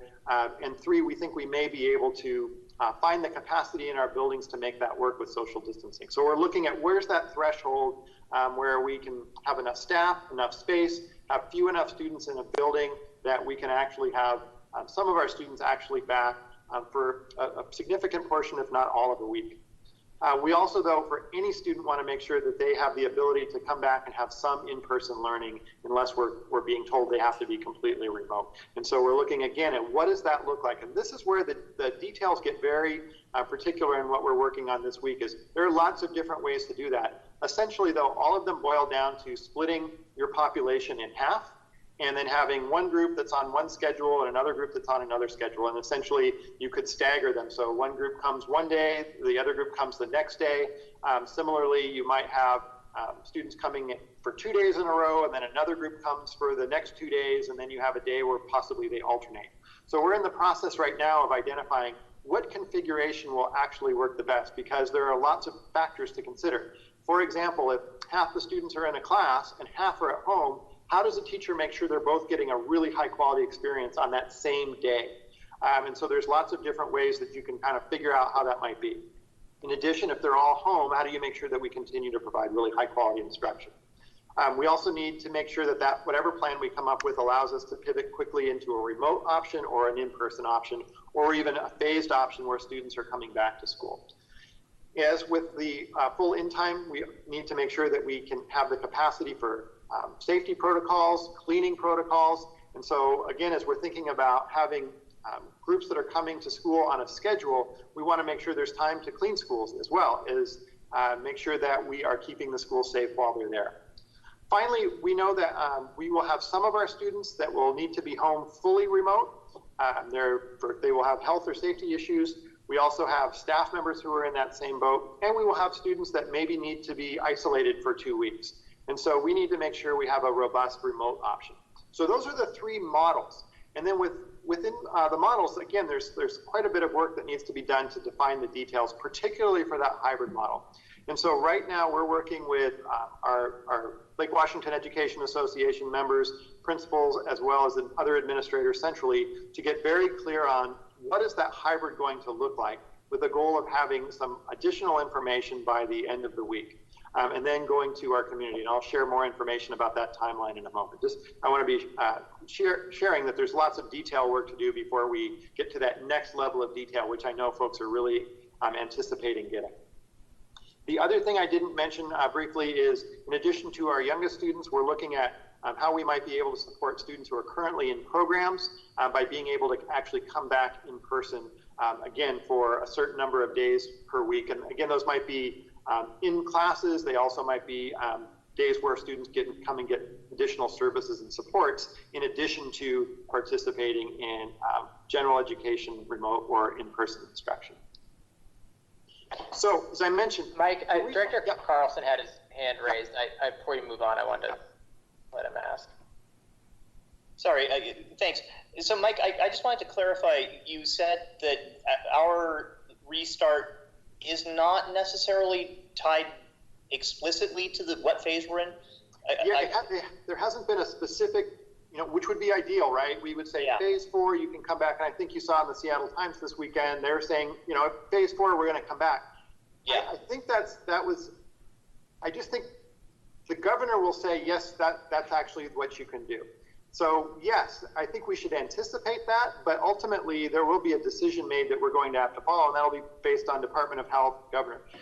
It might be phase 3.5, it might be phase 3, but I think, but right now there's just hasn't been an explicit connection drawn between return to school and governor's orders. Yeah, okay, thanks. Superintendent Reichdahl actually explicitly said that currently it's not tied because they wanted to give statewide guidance around returning to school, and knowing that everyone's going to be in different phases and everyone has different conditions that they're dealing with given their district variables, that they weren't tying it. What we know is that physical distancing is required through all 4 phases. And so just given that alone, unless they make it explicit that physical distancing is not a required part of phase 4 return to school, then we believe this is our return to school plan until they say otherwise. Thanks. Again, so much more detail to come. And again, we want to acknowledge, we know people are wanting to know what days will my kids be in school so that they can plan the schedule. And we'll share a timeline for that. And there's just so much work that needs to be done to get it right. And we know that things could change between now and August. And so we want to make sure we have the best plan to share with folks and do that in a timely manner as well. I did want to also just very briefly share that, as I mentioned, there's quite a bit more work happening. And the reason we're sharing the scenario planning tonight is that, one, we know that people are really interested and expecting more information on this. At the same time, it's also a dependency that to get to move on many of these other things, we have to have that plan developed so that we can start working on things like what does the instructional day look like? How are we going to be transporting kids to school? Communicating to families what their schedules are. So it's in our interest to get that decision made sooner than later, and that will allow us to get to a lot of the other decisions that have to be made as part of our planning efforts. And so what I'm sharing with you right now is just at a very high level how we're organizing and coordinating that planning. We're building it around this organizational structure of our district. As you know, we have a number of divisions. And then in each of those divisions, there are folks who have expertise and responsibility for areas that will need to be planned for our return to school. For example, transportation. We have a whole transportation department that is working on thinking about different scenarios for if we have to bring half of our students to school on one day and half on another. And if half of those students live in one part of the district, routes will have to be planned. And so knowing what our scenario will be will allow our transportation department to move even further ahead. Similarly, everything from lunchroom procedures to instructional routines to how we're providing supports really are dependent on that scenario being at least developed and communicated so that a lot of work can happen. And at the same time, there's work happening in each of these planning areas as well. And I want to just quickly show you how we're structuring that. So we have for each of those areas a number of different smaller planning groups that are looking at state, local, national guidance to plan for, again, how do you transport students to school? How do you deliver instruction? What counts as a full day? How can we assign credit? I mean, as you can imagine, there are just countless decisions to be made. Each of those groups will be working in parallel. And we're going to have a project manager that's overseeing them all because, as you can imagine, not only are there lots of individual decisions to be made, but those decisions are all in many ways very connected to each other. And so we need someone that will help us to kind of manage the dependencies, make sure all the decisions are being made in a timely manner. And so our project manager is going to be working with us to make sure not only are we coordinating, but also making sure that we're making decisions in a timely way and that we have key deliverables that we can point to. We will also be able to use that to provide community updates and updates to you. In addition, we have a district steering committee that consists of leaders for each of those groups that will be meeting weekly to coordinate efforts, share work that's happening so that when we do have interdependencies, we can work through them. And then as a cabinet team, we'll be meeting immediately following those steering committees meetings so that we can make timely decisions and discuss communication that will go out each week. Finally, we will be having processes for community input, including work that will start next week. And in addition, we're also looking at how do we use the community input we've already gathered to inform the work of the committees. And then finally, as I mentioned, we will be sharing information weekly with our internal groups as well as our external groups. So just in terms of the complexity of this and what I was talking about at the beginning, just for something like personal protective equipment, which there's a lot of discussion, as you know, happening in our community right now. Right now, the current guidance is that students and staff will wear face masks on returning to school. Well, there are all sorts of things to consider for that, from who's ordering them, how do you make sure you have a steady supply, what do you do when a kid doesn't bring one, what do you do when a kid refuses? Just that one thing is a complex series of decisions that need to be made and relate to other things like classroom instruction. How do you make sure that your kids are all interacting in a positive way? So again, underneath those big group areas are project plans that are going into a very specific level of detail that our project coordinators working with us on. So do you see there's a hand before I just talk about the timeline? I wonder, do you want me to stop and just answer questions? Director Director Stewart, how about, I think we just have one hand up. Director Stewart, do you want to ask a question?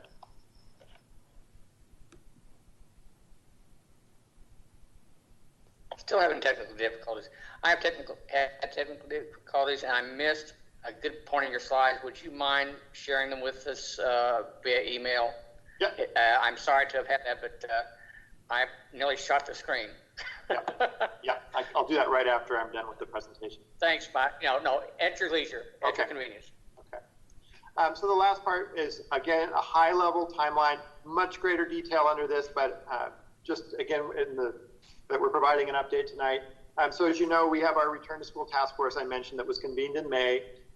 In June, our task force groups, in particular our scenarios group, was reviewing those scenarios. We also have been working since May on instructional planning at the elementary. And I'm not ignoring you. I've tried. Mark, your microphone's on. At the elementary. Mark had a child come in the room there. Yeah.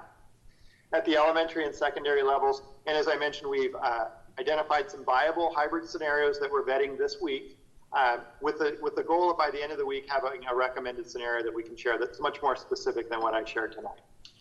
Then in early July, which would be next week, we want to start talking about how we're gathering feedback from our community on those different models. And that includes getting information about what types of support families would need if we were in any of them, as well as identifying families that are thinking they may be fully remote, so we can plan for that as well. Our planning teams in all those areas I mentioned will continue to work throughout the summer. And as I mentioned, Dr. Holman is committed to weekly updates to our community. And when I say community, I mean teachers, staff, families, community members. Then early August, at the latest, we want to be able to communicate the model that we've selected as well as schedules that fit within those. For example, are you going to have which students are actually coming to school on which days, and how just figuring out how to divide that up in a way that gets you the right numbers is going to take a lot of planning. What the instructional day will look like, so families can begin planning. And again, that's our goal of early August. We might have to shift a little bit one way or the other, just depending on planning efforts and new information that we're getting. We're going to be doing some pretty intentional staff training. We're hearing this from all of our groups that we need to make sure our staff are well equipped to deliver instruction and supports for academic, social, emotional, and behavior. We'll continue weekly updates. And then the goal, September, we're ready to go to re-enter schools following Department of Health guidelines, governor's guidelines, and OSPI guidelines. So again, very high level overview of the timeline, much more detail under this, and some of that detail we'll be communicating in our weekly updates.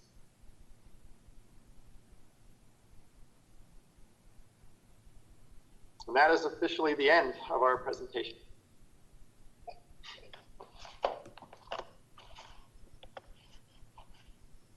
Okay, thank you, Mike. Any other questions from board members before we move to our next agenda item?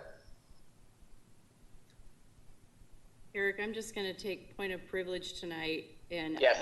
I think, you know, this is something like we've never seen before during any of our careers and during our lifetime, really.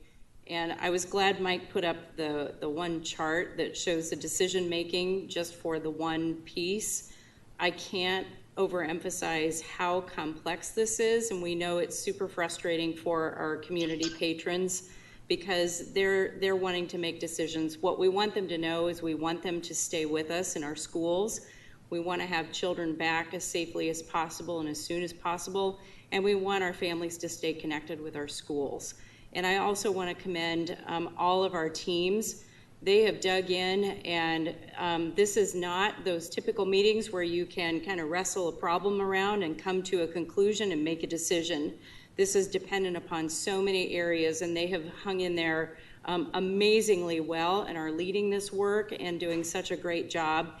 And this is going to continue all summer long, which also isn't typical in the same way. We always have intensity of planning just around regular pieces of school and planning for next year. This puts it at a whole new level, and they are just doing a magnificent job. So I just want to thank them and just let people know that this is not typical work, and they are doing an outstanding job.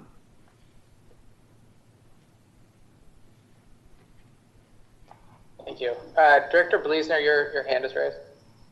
It is. I just want to say, sorry, I'll put it down. I just want to say thank you for, again, be echoing what Dr. Stavum has just said, actually, the amount of work that's going into this. It reminds me a little bit of reconfiguration and the work that went into that over 2 years. And you're doing that in a much shorter time frame in doing so. I would also just be, if I understood the presentation correctly, it does sound as if there will be a full online option that will be available, that is the goal. Yes, that's correct. And you know, here's the thing. On the surface, it just sounds so obvious, right? So we have kids that will be home. We have staff members that are in high risk groups that should be home. And it just seems like the solution just is presenting itself. But think about this too. We have kids at all grade levels that will be at home in different numbers. We have staff members who are certificated to teach in different areas who will be clustered in different areas. And so lining those up perfectly is not perfect. And so figuring out how to do that in a way that allows us to make sure every kid who's home gets a really great experience with a teacher who's qualified to teach them is much more than just saying match them up, because you have to match up grade level, content, and expertise. And so as Dr. Stavum was mentioning, even that, which sounds so perfect, has a lot of work that has to be done to do it well. But yes, to answer your question, there should be a fully remote option for families. Oh, great, thank you. The other piece is, and I know that I had the opportunity to actually meet with surrounding board members of sort of how this is all going and some of the piece from the policy level. I'm assuming that you are all doing the same in meeting with our counterparts surrounding. As we know, the more aligned we are and working together as districts and partnering or sharing resources and ideas, the better off we will be going forward. Yes, I'll say yes, definitely. We are doing that. And there are differences between districts that will account for some of the differences you see. For example, Bellevue has an entire building that's empty that they can use for daycare, and they have a levy lid that has allowed them to hire extra folks in each building who are not currently teachers. And so just those two variables alone changed the types of offerings that Bellevue can offer that maybe we can't. Again, we may have some other things that allow us to do some things that other districts can't. So yes, we're doing both, and just know there will be some differences between districts just because of those variables as well. Absolutely, thanks. Dr. Stewart, I'm sorry, Director.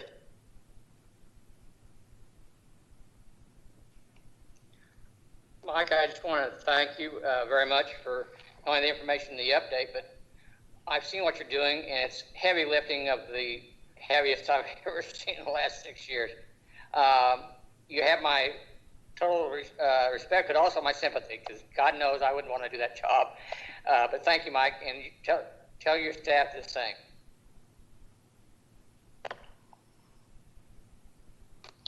Okay, thank you so much, Mike. Really appreciate the work and the presentation as well. The next item on our agenda is the first reading of the budget. But before we move on to our next agenda, going to propose that we take a short recess to give everyone a chance to do whatever they need to do during that short recess. 10 minutes sound okay? I have 7:08 right now, so 7:20? Reconvene at 7:20. 12 minutes. Sounds good. Okay. Okay, so we'll be in recess until 7:20, and when we reconvene, the next item will be the first reading of the 2020-2021 budget.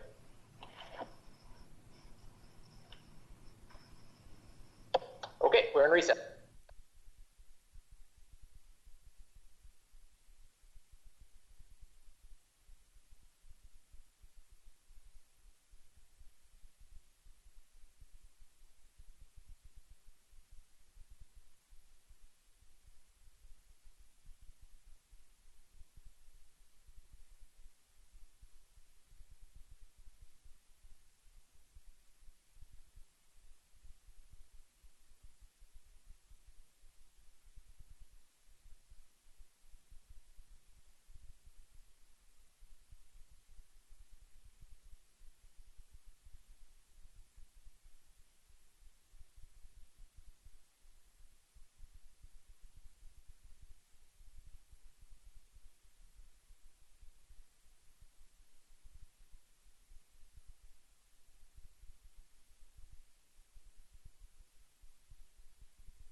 And now we are back. Great. Okay, welcome back. The next item on the non-consent agenda for this evening is the first reading of the 2020-2021 budget. Dr. Staven. Yes, and Barbara Posthumus, our Associate Superintendent for Business and Support Services, and with her is Chris Brennigan, our Director of Business Services, and they're going to tag team tonight for the first reading of the 2020-21 budget. So Barbara, I will turn it over to you. Great, thank you very much. So I'm going to go ahead and share my screen, and we'll get the PowerPoint up.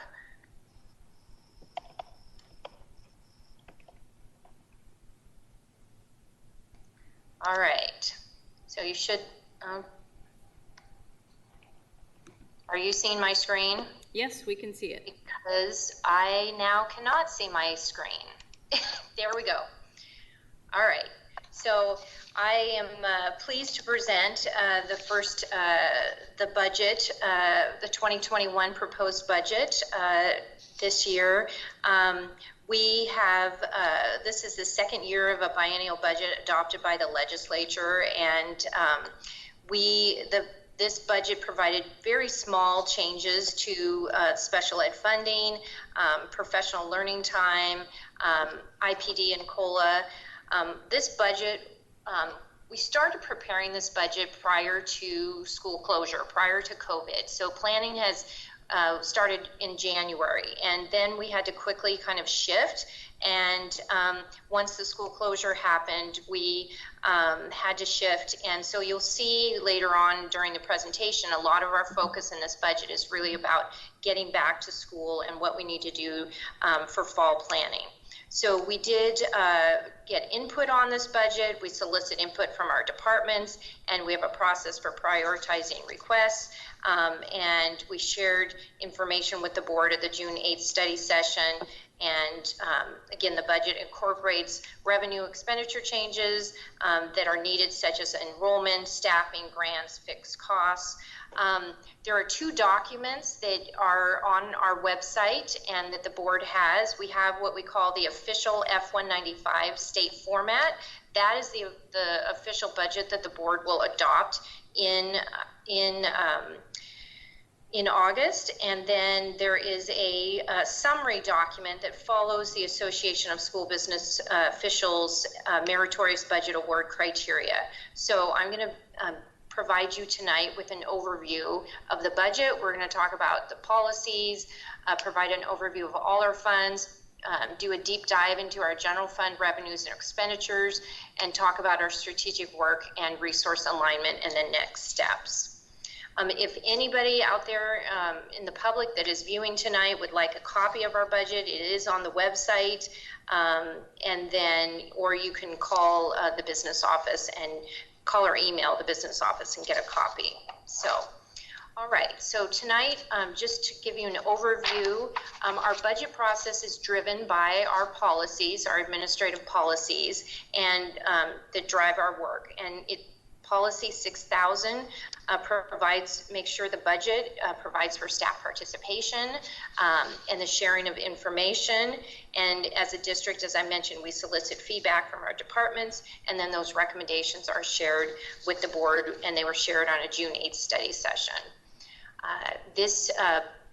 As part of the policy, we're required to hold a public hearing, and we have to adopt the budget prior to August 31st. So that will happen in August, the public hearing. And then we have a budget meeting in August as well.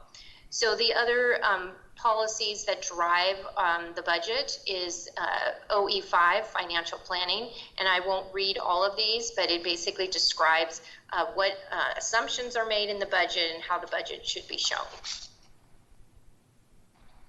So our timeline, again, we've been working on the budget since January in detail, but tonight we're providing the budget presentation. The budget is available on our website, and you can obtain copies from our budget office. Then from tonight through August 9th, it will be public comment period. So if you have questions, comments, you can submit those via our Let's Talk. and then we will have our public hearing on August 10th and formal board action on August 24th. We are required to adopt the budget by August 31st. So I'm going to start with an overview of all funds, and then we'll go into details. So we have 5 funds that we are budgeting this year and each year, and our general fund budget is about $491 million, that's our day-to-day operating budget.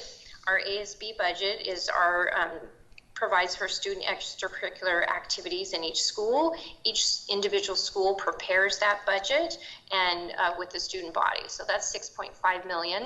Our debt service fund, which provides for the redemption and principal and interest payments on our voted bonds, and is $79 million. And then our capital projects fund of $132 million, which provides for our construction of all our capital projects and our technology and facility levies. And then we have our transportation vehicle fund of where we purchase student buses, and that's $1.2 million. So the next fund, the Associated Body Fund, is the beginning fund balance is $7.7 million. And we have revenues, they're estimating, of $6.2 million, and revenues are driven by fundraisers and sales and sports. And again, the fall we don't know yet what our sports activities and what kind of activities we'll be able to have in the fall, but we are planning we're budgeting for a normal year, just in case, so we have that capacity to do so. So our expenditures in the ASB account is also about $6.4 million, which will leave an ending fund balance of $1.2 million. So the debt service fund is we're starting the year with a beginning fund balance of $28 million. We have revenues from our debt service levy, which is we're allowed to levy the amount in principal and interest to provide our principal and interest payments. So that provides $104 million. And then our expenditures, we pay out our principal and interest each year of $79, which leaves an ending fund balance of $25 million. For our capital projects fund this year, we started the year with $85 million, and we are spending, we're at the end of our 2016 bond projects, and so we are no longer, so we're spending those bond funds down, and you'll see that our ending fund balance, you'll see that is being spent down. But back to our revenues, we have a levy, both our 4-year 2018 capital projects levy, which provides for our facilities upgrades and technology upgrades, and then our 6-year capital facility levy, which is providing our needed capacity projects. So those two levies combined are $56 million. We expect to earn impact fees and interest earnings of about $4 million.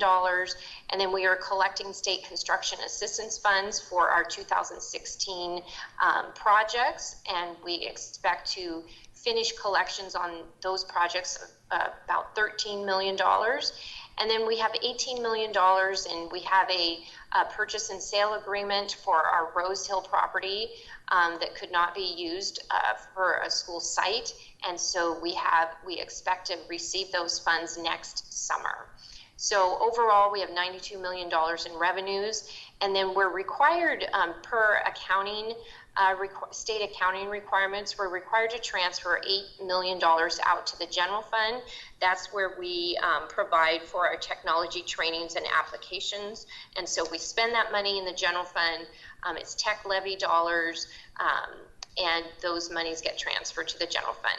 We also are transferring funds to the debt service fund. We have this year we sold what's called LGO bonds, non-voted debt. We're paying that was part of our 2019 capital levy. We're front funding those projects, and so we're paying the principal and interest out of the capital projects fund as we collect those levy dollars, but we have to pay that out of debt service. So we're required to transfer the revenues out of capital projects into debt service fund, and that's what that $14 million is for.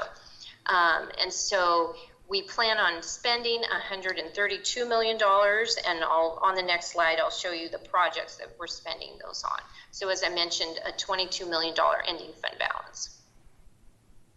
So our major capital projects for 2021 is we're finishing up 2 of our 2016 bond projects. We're completing Juanita High School. We're very excited about that. Phase 2 is opening this fall. And then Old Redmond Schoolhouse, our preschool, for our preschool, will be open this fall as well. And those are the last 2 projects of our 2016 bond. And then we have our 2019 6-year levy projects for capacity, and we are finishing up the Lake Washington High School addition. The classrooms are opening this fall, and and then 1 year later we will open the core space of the gym, and that gym addition is opening next fall. So, and then we are starting construction on the elementary additions at Franklin, Rosehill, and Twain. They will open in fall of 2021, and Carson addition will open in fall of 22. And then we are also beginning the work on our high school entry modifications, and then our elementary security cameras are being installed this summer as well.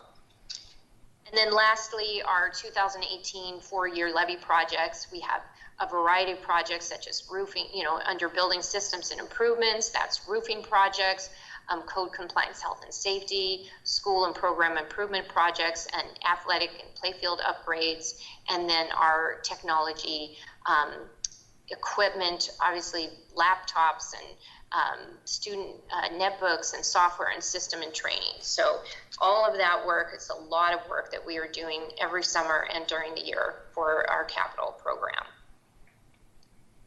The next fund is our transportation vehicle fund. This is a fund that the majority of the revenue is provided from a levy that we ran in 2001. So we've been using that levy for 19 years and using that very efficiently. And then we also have state depreciation money, and that's that $669,000 in revenue is the state depreciation fund. So of those resources, we're planning on spending a little less than 1.1 million. We have some contingency built in. We're planning on purchasing about 6 buses this year to replace 8 buses that are aging out of our fleet.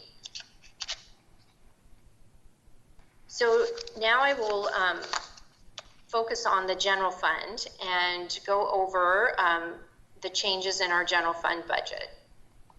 So as I mentioned, what the legislature does each year kind of informs our budget work. And this year, it was the second year of a biennium, so we didn't see a lot of changes from the legislature. We had an annual inflationary adjustment, or a COLA. That was a 1.6% COLA, cost of living increase. They did a minor increase to our special education funding, and then a small increase in our health and benefits. They also moved special education. We received funding for our birth to 3 students, and that is being moved to the Department of Health and Youth Family Services. So that you'll see that reflected later in our budget. So overall, our general fund, so we'll talk about, I'll have more detail. This is the high level overview. I'll have more detail on our revenue and expenditures, but our budget is driven by the legislative changes, enrollment, staffing, and grants. And again, we'll provide more details. So we are starting the year with a beginning fund balance of $90 million. We will have revenues and the transfer that I talked about of $481 million, and then expenditures of $491 million, and then an ending fund balance of $80 million. And we'll talk later on in the presentation about we're providing some commitments of that fund balance in order to provide for the unknown.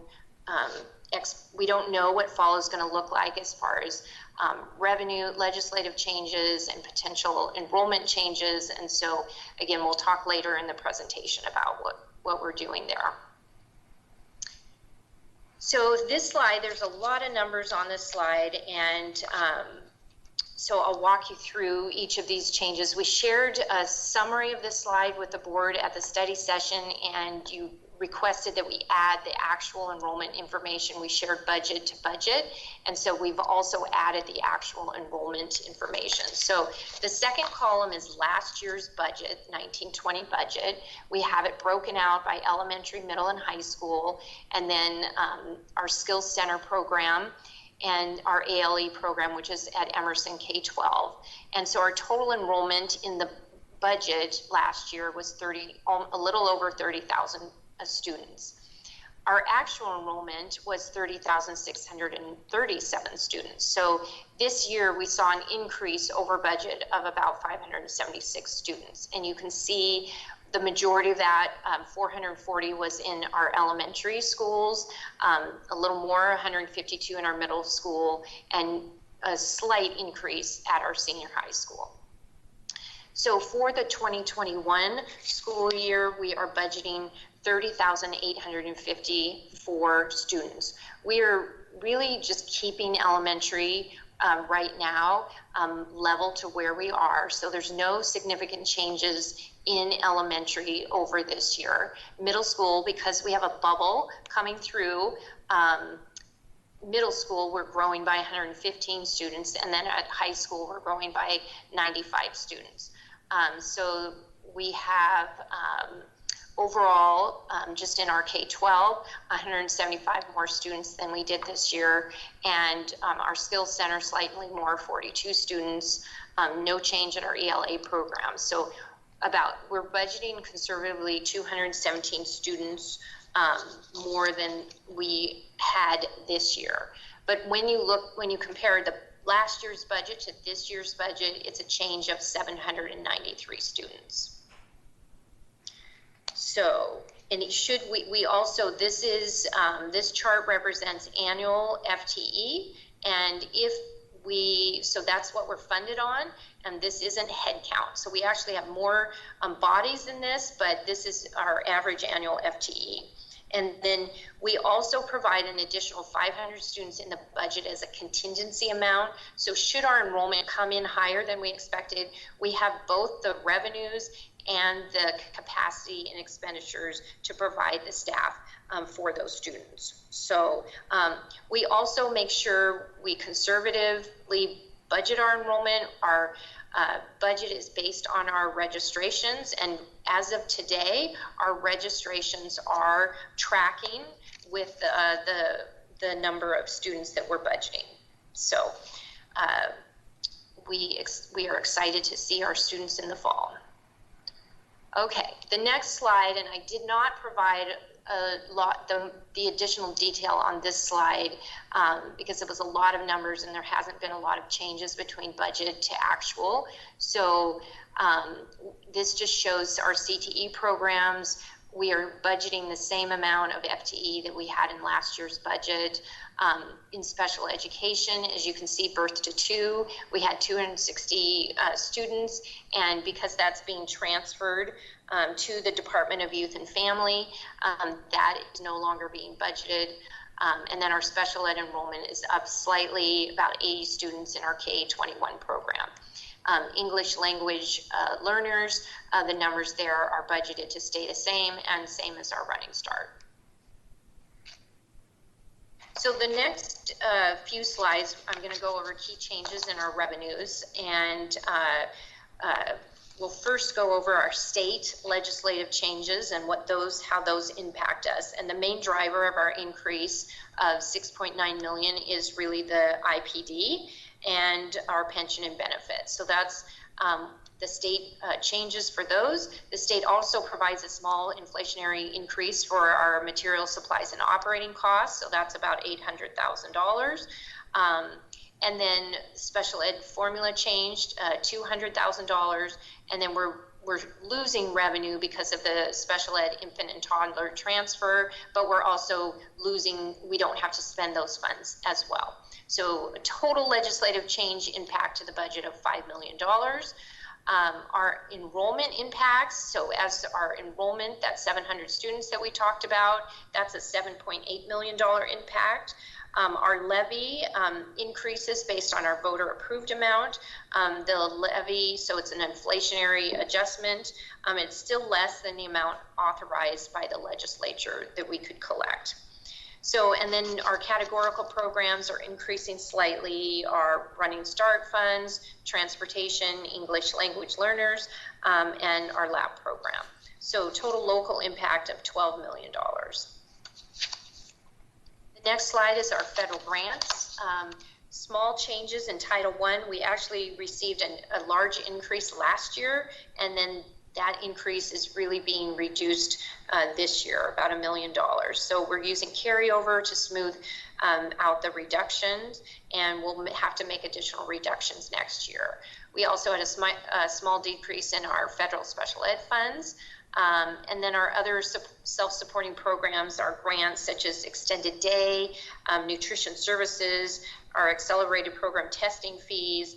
All of those are increasing slightly by about $800,000. There is a note here at our board study session. We said we were waiting for authorization from OSPI for the $1.6 million. Just at the beginning of this week, they provided, or maybe it was the end of this is Monday, so I don't know what day it is. So it was last week that they did provide authorization about 80, they're authorizing 80% of this 1.6 million.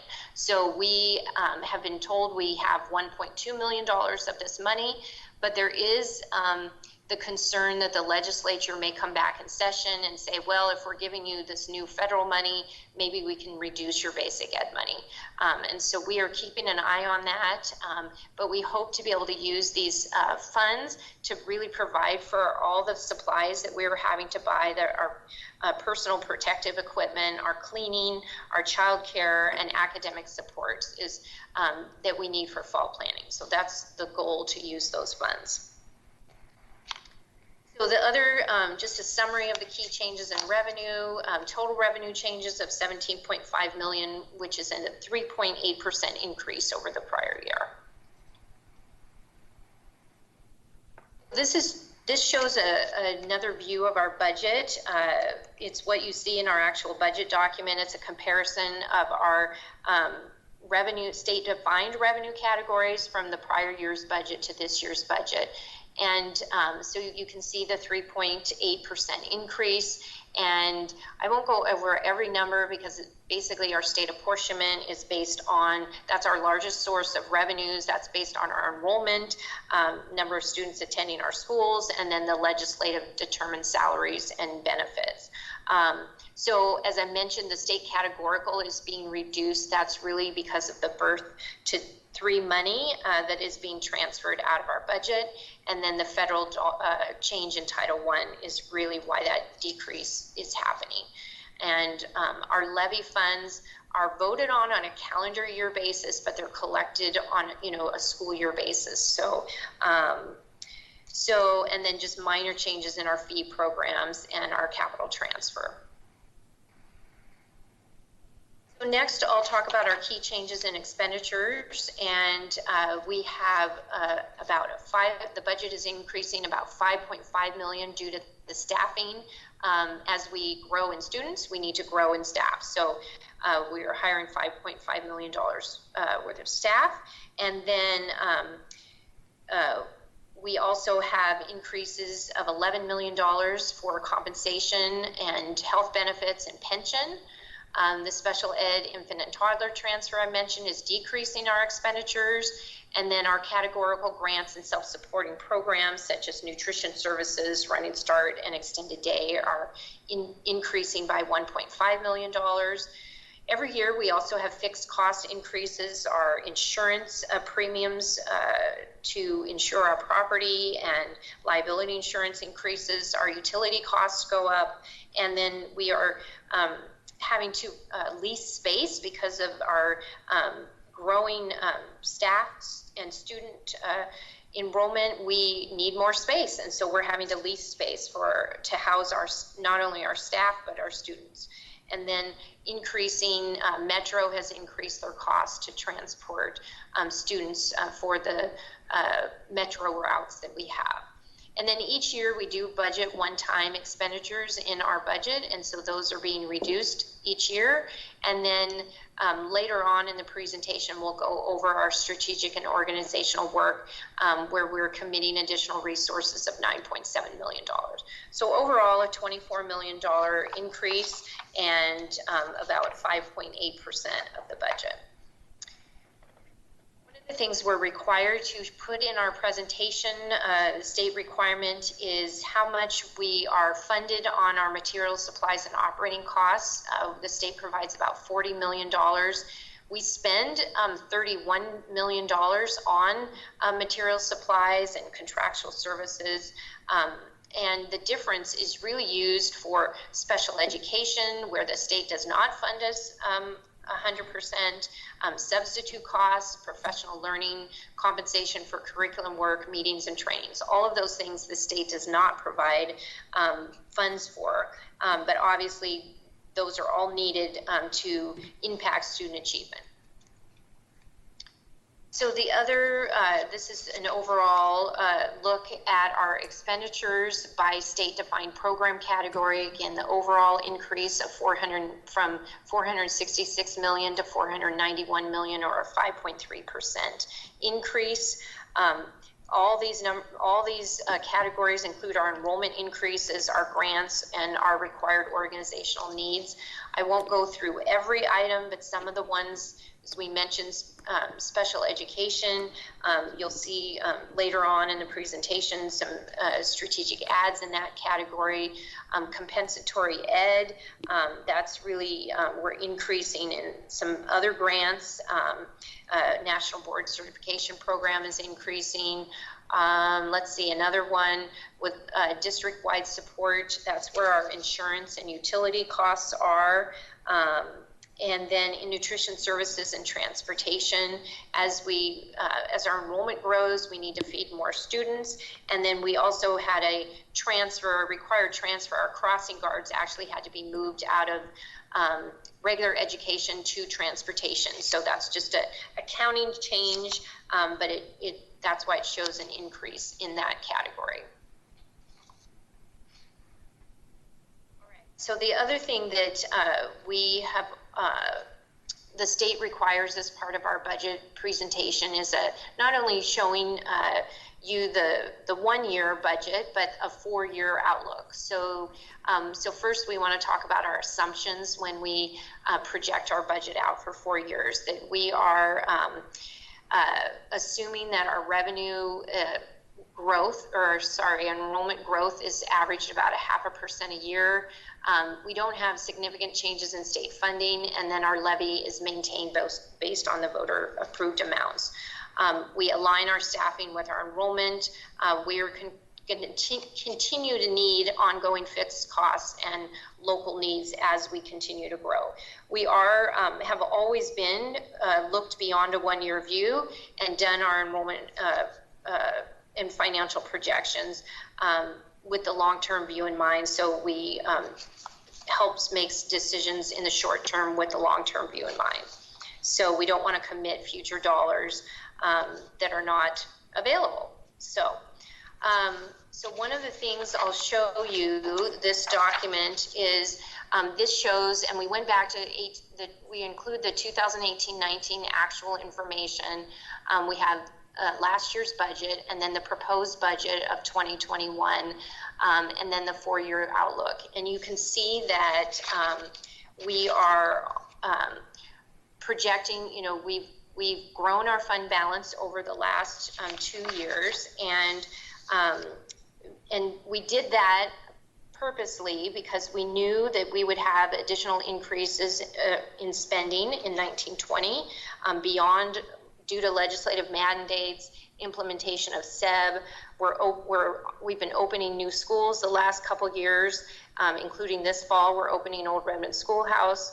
And then in the last couple years, we were losing, our levy funds went down. And as we grow, we need to provide additional support. So we're intentionally using fund balance going forward to help offset the difference between the revenues and expenditures. And you can see that, we're spending $491 million, spending down, and we're bringing in revenues of $481 million and spending that down. And so one of the things we're also doing this year that we talked to the board about in a study session is reserving funds for an economic shortfall, a potential upcoming economic shortfall. We don't know right now what the economic conditions are going to bring this fall due to COVID. And so our enrollment and legislative impacts are really unknown. So we believe that reserving dollars is appropriate to help mitigate any revenue shortfall or other impacts. And we'll bring that recommendation to the board in August. And so the other thing I just want to show you is our long-term plan really brings our fund balance back in line with where it was in the 18-19 school year.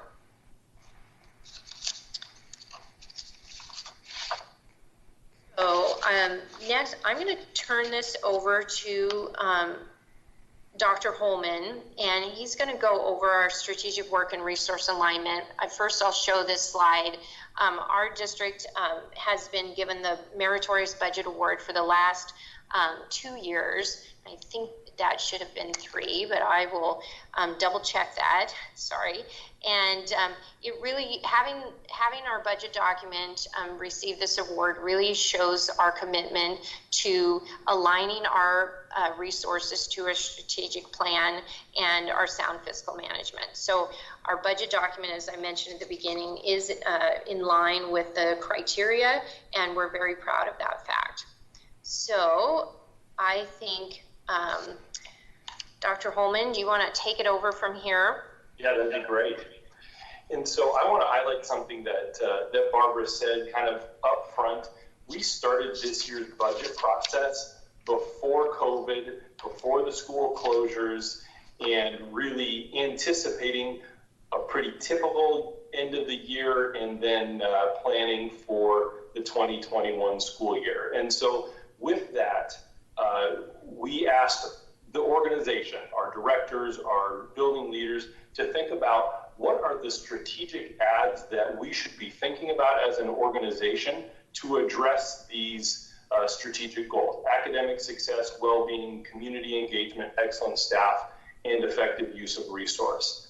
And so with that charge, we had staff really thinking about how could they leverage and utilize funds to the greatest degree possible, really to achieve these goals in service of our mission and vision. And so I just want to highlight the fact that we have leaders in our organization that think deeply about their work, knowing that each of them is committed to the success of their department, knowing that their overall department success really allows for organizational success. And so with that, we had to take a shift, though, with our budgeting process this year, because we started it prior to COVID, and then as it shifted into the school closure, and then when the school closure became for the rest of the 2019-2020 school year, and then now planning for next year, we had to think intentionally about how do we align a budget, knowing that really the economic future is really unknown right now. We are in a really good financial place, and we don't want to set ourselves up for a bad future. And so I think this budget that we bring you is in alignment with the values of the board. As you know, we bring it through processes and talk about this with a number of stakeholder groups. We got feedback through those, made some adjustments. We heard from the board from our last study session a few key indicators that you'll see some adjustments tonight. in how this is going to play out over the next few months. So Barbara, we can go to the next slide. And so I just want to walk through each of the strategic goal areas and talk about what we're proposing for this year's budget. We have a one-year look back in this view because, as you know, our strategic plan was adopted last year. And as we align our budget with our strategic goals, we did that with our prior strategic plan as well. But with that shift to the new strategic plan, we have just a one-year look back right now. We do have our old budget presentations. If the board has questions about where funds were budgeted and planned for in the past, we can reference back to those if the board has any additional questions about a further look back than 2019-20. And so in academic success, you can see that last year we had expenditures in both the ongoing and the one-time. Ongoing being something that's put in the budget and is planned for year over year. One-time is money that's put in the budget and it's planned to be spent just one time, and then that doesn't show up in the budget moving forward. And so, as the board knows, we made the decision to add full-time associate principals to all of our elementary schools, which was a $1.7 million budget add this year. And then down to the special education line item there, you can see there's in the one-time column a $4 million budget item, and that really is a reserve fund to address academic and behavioral supports and instruction over the next 2 years. We know that our students with disabilities, as they transition back to school, that they could have additional needs, behavioral needs, academic needs, and we want to make sure that Dr. Hitch and her team in the Special Services Department have the resources available to be able to address those needs when kids come back. We've also set monies aside for really the unknown as we move into the next school year, because we know that there's a need for training. There's going to be a need for probably additional support and staffing, all related to reopening school in the fall. And so we have funds set aside for that, $1.3 million, and that's really over a 2-year period to be used during that time. And then we know as our increased need for technology continues to increase, that our support for our technology devices, help desk supports and whatnot increase as well. And so we budgeted monies for that as well.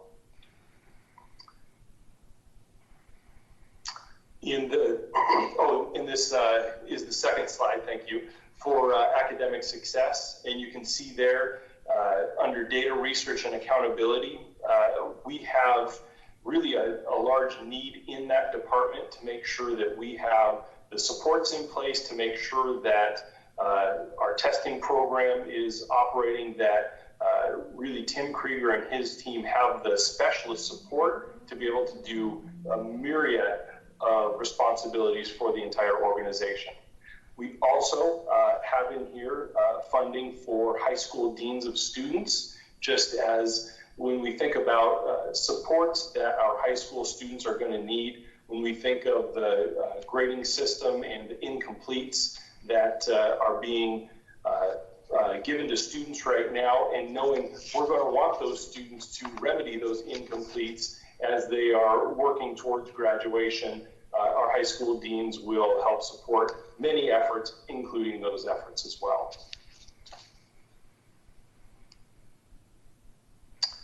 In the strategic goal area of well-being, some of the feedback we got around kind of the initial budget that we put out was that there was 2 specific areas that the budget really was more silent on than we intended. We had a larger set aside in the academic success area.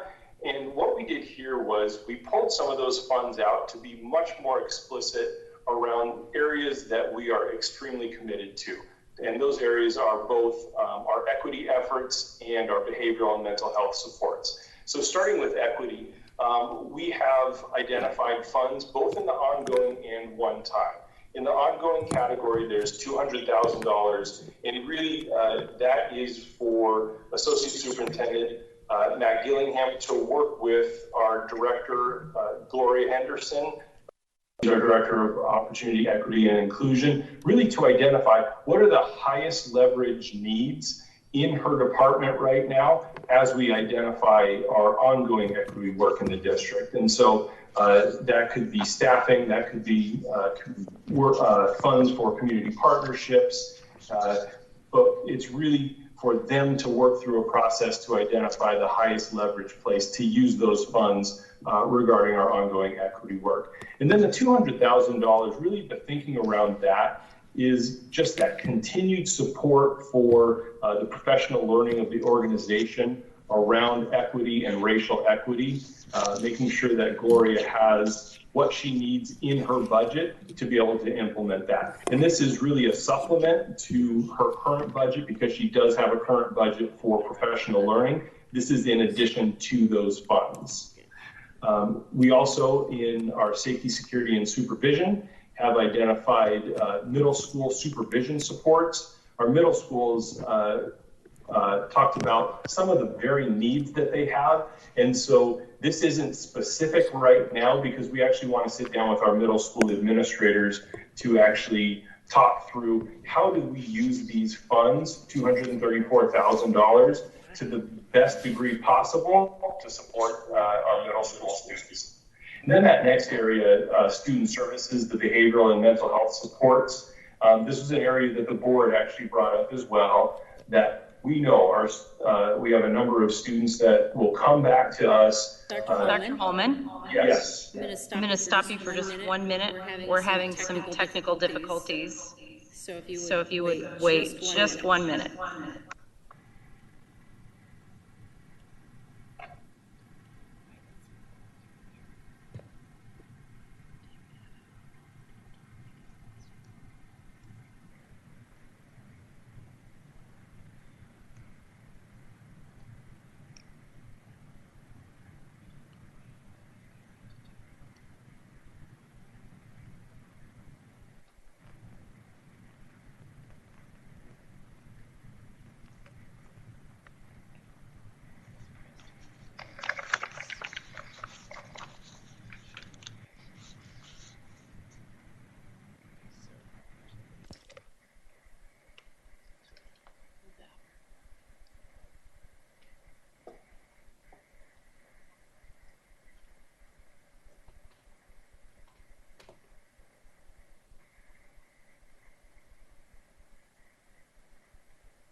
Something went through when you you're still here. Maybe let me go push the button over there. Okay. Try and just do a reboot.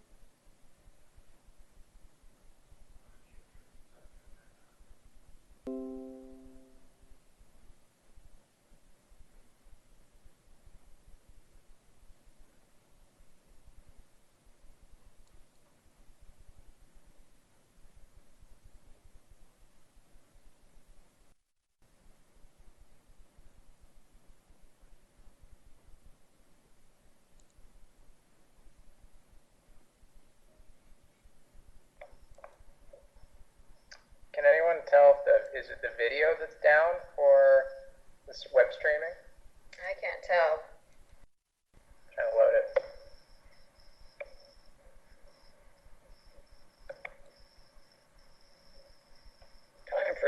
motion identification. Yep. Okay, we're back up and running now, so you can continue.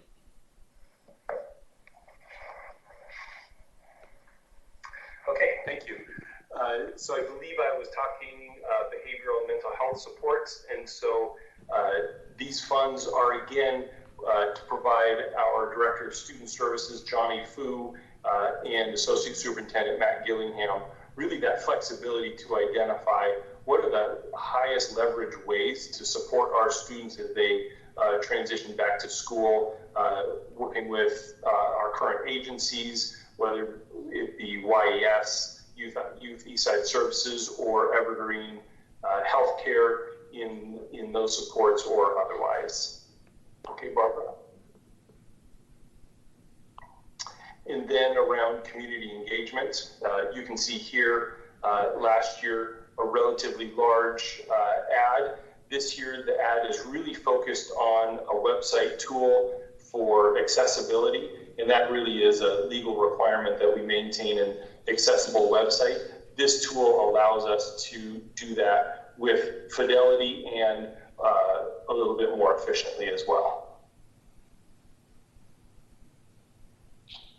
In the area of the excellent staff, under professional development, so we, as you know, adopted a professional learning management system a number of years ago. And as we've started to bring that online, as we've started using that with staff, it really is a great tool to be able to push out learning for staff so that they can do that without needing to be in the same room as one another. That's good for some training. That's not good for all training. But we know, particularly right now, it is one of those systems that is allowing us to think about how do we reopen school next year, push the training out to staff, knowing that our staff may need to access that training at different times. And so this system is really providing great benefit to the system, and we need additional staffing to be able to make sure that that system is functioning well, that it has the content that's needed, and that it continues to be that resource that we need. And then under effective use of resources, there's a number of really requirements here and a couple of areas that for us were things that we just really needed to do. One of those being on-site credit card acceptance for our secondary schools. It's just one of those things this day and age, we really need to be able to accept credit cards at our secondary schools. And so you can see the cost of doing that is about $35,000. For our facility and maintenance, we have inspection and testing supports, which really are requirements. And then when you think about transitioning back to school with an active virus still in play, ensuring that we have the right custodial support. So this is actually custodial FTE that we've identified to provide for the system. And then again, in technology services, continue to provide the right staffing to support that system. And then we are transitioning both our fiscal HR and student information systems to a new system. Our current Skyward is transitioning to a platform called Cumulative. That is a massive effort, which takes staffing, and you can see that staffing is identified here under data research and accountability. Dr. Holman, before you move on, Director Carlson and Director Stewart have questions on this slide. Yeah.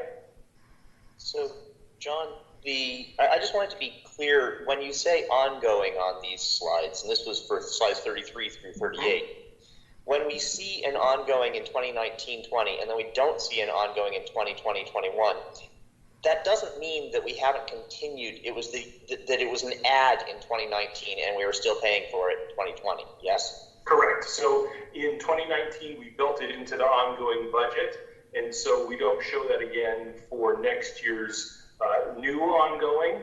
And right. So yes, it is continued. Yes. Particularly on slide 35, when you talked about mental health and behavioral supports, mental health is not going to be a decreasing problem this year, and correct. To have the ongoing investment last year, and then it was blank in 2020. I just want to be clear that we are continuing the ones we made, the investment we made last year. We're just not adding new permanent mental behaviors. Yeah, and that is an area that we have been focusing our strategic budget ads on for a number of years, even before 2019-20. So yes, all of those previous ongoing ads will continue. Yes, thank you. John, I have a question back on the, I'm sorry. Yeah, back to, I think you got to it. There it is, business services support.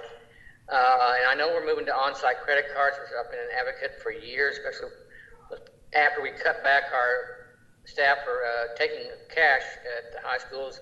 Those folks have been woefully overwhelmed. Are you saying that it's only is it only the credit card part that's going to be an ongoing $35,000, or is that just your overall business support services? And so in 2019-2020, we had an ongoing ad in our business services supports of $226,000, and then we have a new additional ad of $35,000 just for the on-site credit card. And so that 226 will continue. It's built into the budget already.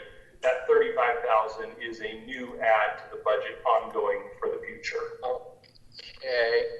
Is the 35,000 from the fees charged? Or we know the specifics, or is it just mechanics? Well, the only reason I ask is because every other organization I've ever seen always rolls into the price, price of a credit card fee, and they give a discount for cash. So it seems to me like we could do the same. But if this is just for the technical equipment, that's one thing. But if it's for the fees, I don't see that being a necessity. See what I mean? Sorry, I unshared my screen because I was having some problems getting to my controls. So let me just share my screen again. My Teams is not allowing me to get to my controls and the PowerPoint at the same time. So here we go. Back to the presentation. So sorry, Mark, on the credit card, we spend, back to the credit card, the $35,000 is just the increase. As we're taking credit cards online right now, and we pay fees to the credit card companies to do so.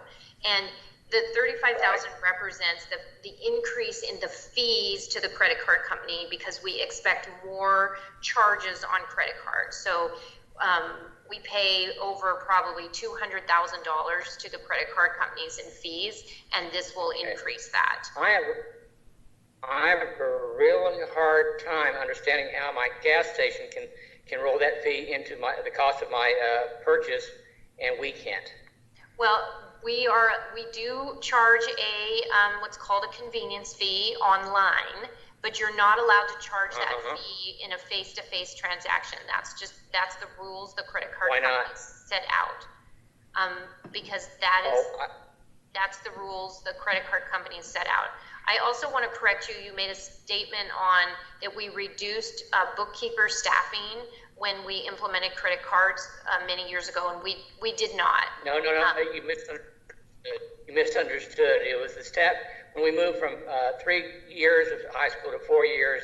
Okay. About the same time, or maybe a year before that, we reduced the number of bookkeepers. I remember hearing from bookkeepers about it at the time. And that's what I'm saying.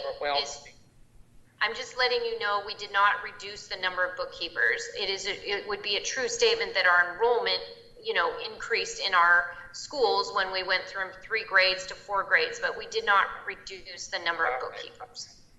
So I just wanted to clarify that. And actually, by having credit cards, it actually reduced their workload because they weren't having to take cash face to face. And so it was a good thing. So, but we're happy to bring the credit cards back on site. Well, I still don't understand why you can only do it online for fees. When I pay fees, are they building into the cost of you don't charge the person for the fee at gas station, but you just have that built into your cost. It's built into the cost of of the product. Purchase. your payment. So in other words, if I buy apples and I buy it with credit card, it's one price. If I buy it with cash, it's that price minus 10%. And it's just the idea. It's a difference in what I pay. The same way with gasoline. If I buy gasoline with a credit card, I'm paying X, and if I'm paying gasoline with cash, I'm paying X minus 3 or whatever. I mean, it's a cost of doing business, so. Right. I guess we're not speaking the same language. I'm sorry.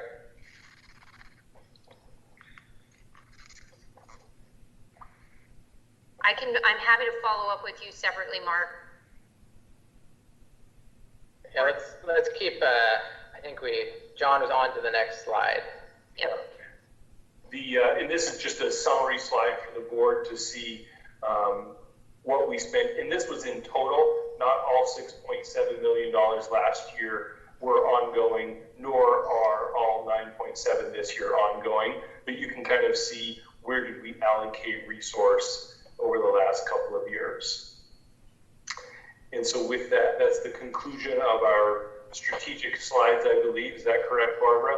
Yes, and I'm just going to, so yeah, that's the conclusion of our strategic slides, and I want to get Chris's voice in the room, and he's going to just let everybody know what our next steps are. Chris and his team have been working very hard to put this budget together. It's been challenging to do a budget remotely, because usually there's a lot of meetings, face-to-face meetings and teamwork, and looking at a lot of data together. So Chris and his team have done a great job getting this done by this evening. So they've done a lot of work. So Chris, why don't you just talk about next steps? Chris, talking to you? Sorry, I don't know Chris. Chris Brennigan. Not you, but Not Chris Parks. I was hoping it wasn't me. Which Chris is this? This is Chris Brennigan. Okay, great, thanks. But yeah, I'm just going to recap the next steps as so we all know what to expect in the next few weeks, and just to kind of recap what Barbara was saying at the very beginning of the presentation. All of this information is available on our website, and you can get a hard copy from the budget office. You can email me if you would like a copy. My email is cbrennigan@lwsd.org. And the official version of this budget, which is the F-195 that gets submitted to the state, that's also available. So from this point forward, we'll be taking public comments through August 9th, and you can email those to us. And then on August 10th, there will be a public hearing.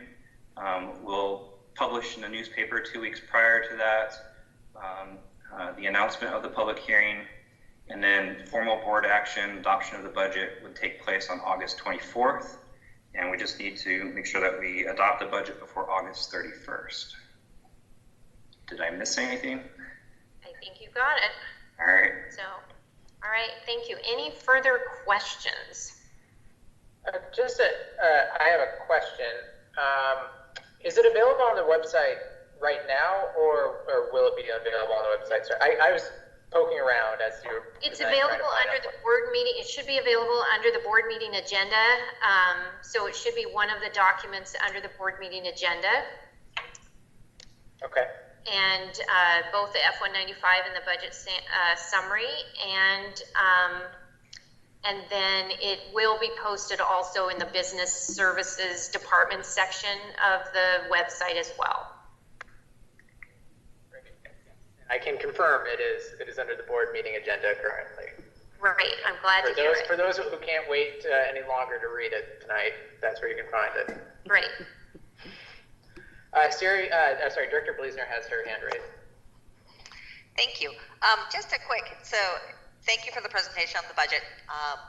It is interesting. Typically it's, things are a little more spelled out. So you can tell that with the uncertainty, I appreciate the fact that you've built in sort of that contingency to be able to respond to that in the fall as those are not known, as well as the process in creating that ending fund balance. and being able to reserve that for any economic pieces coming down the line. Those are all seem like very sound fiscal decisions in which to do so. So thank you for doing that.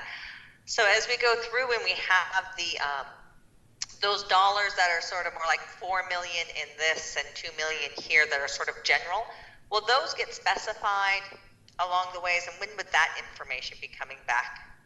Yeah, we certainly will bring information back to the board to let you know what we are, how we have analyzed and what we're doing as school opens and as we identify needs.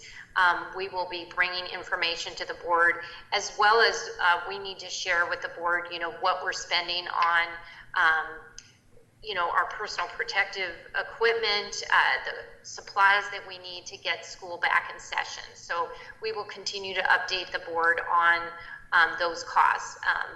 Many of those costs are going to be spent now, so they're not line itemed in the next year's budget, because we're buying a lot of that now, but we'll be able, as I mentioned earlier, able to also use that federal CARES ESSER funding to pay for those purchases as well.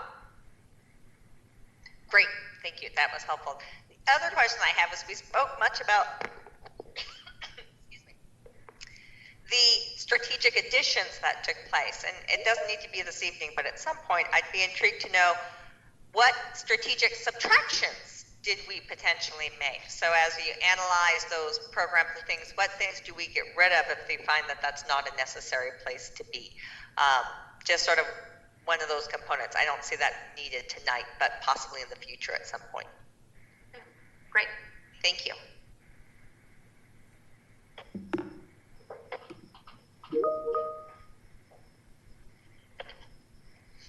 Okay, any other questions from board members? Nope. Okay, great. Thank you. So as noted, a copy of the summary budget is available from the business office, or can be found on the district's website. Currently you can find it under board meetings and our agenda for today's meeting. It will also be posted on the business services webpage on our website. Feedback can be provided via the website or by email, and a public hearing for the 2020-2021 budget is scheduled to be held at the August 10th board meeting. And the board is scheduled to take action on the budget at the August 24th board meeting. All right, the next item on our agenda is a district textbook adoption for English language arts, grades 6 through 8. And Dr. Stavum, I'll turn it over to you, and then you can turn it over to others. Yep, this is information that you've had previously, just as by way of kind of introduction. So now we're at the point where it's being brought to the board for actual adoption. So Mike Van Orden and Dr. Jen Rose, and I believe they also have some of our distinguished teacher guests with us, will give you that overview. Yes, just briefly, a few comments before we turn it over to Dr. Rose. As you know, we presented earlier this year in a study session more information on the specifics of our adoption process and where we were at the time. So tonight is a brief overview of our recommendations, the process, and rationale. Before I turn it over to Dr. Rose, I did want to thank her and her team, as well as the teacher members who are on our committee. As you know, they've been doing their normal day-to-day work during a pandemic, which is infinitely more challenging. They also have been, many of them, involved in the planning efforts for next year, and on top of that, have been able to have a viable adoption process that's allowing us to make a recommendation that's in the best interest of kids, not only in normal circumstances, but in this very different scenario we're going in. So I wanted to just express a real sincere appreciation and thank you to the team for their efforts. And so now I'm going to turn it over to Dr. Rose, who's going to talk more specifically about the process and the recommendation moving forward. Great, thank you, Mike. We are really excited. We have 3 teachers and also Alice Humphreys, our secondary literacy specialist, with us tonight. And we just want to walk you through a process that we're really excited about. Our recommendation tonight is to adopt Amplify ELA for our middle school ELA curriculum. So our process tonight, and Alice will go to the next slide. I'm trying and it doesn't let it go. Okay. So we'll see. Okay. I may have to stop sharing and come back. Okay. So we presented to you about a month and a half ago with the study session when we were just in the midst of talking about piloting enclosure. And our team was able to do a really, it was actually a great experience because we were able to pilot during closure, which has really helped us be ready for the next stages we're thinking about the fall. So tonight we just want to do a brief review of our ELA adoption process, talk a little bit about how we thought about equity and access with the curriculum, how we gathered stakeholder input, our next steps, and then be able to answer any of your questions. We aligned our work always with the district mission and vision, and we really focused in on fulfilling that mission through English language arts instruction that's rigorous and relevant, innovative and individualized, and equitable and exceptional. One of the things that was really important to us was thinking about in the 21st century what 21st century skills are, and that an ELA curriculum should be able to address, support, supplement multiple curriculum because the skills are critical thinking skills, and we're really excited to bring that into the adoption process. The overall adoption process was our typical one. We spent the first year diving deeply into research, looking at effective practices, really learning a lot about equity. In our second year, we took rubrics that we'd started the first year, we finalized those rubrics, piloted materials, and then are tonight making a recommendation to the board for adoption of Amplify. For year 3, we'll go into implementation with fidelity in a variable environment. One of the things that was really important to us throughout this 2-year process was to really center our work on students and equity. Our adoption committee engaged in significant training around equity and to calibrate our thinking and to deepen our understanding around equity. We revised all of our typical rubrics to include indicators and language that really focused on equity as well. Our committee worked with the directors of special education, intervention services, accelerator programs, and equity to really make sure multiple perspectives were represented. And our overall implementation plan looked at materials that would sustain relevance over time and be able to be dynamic as well.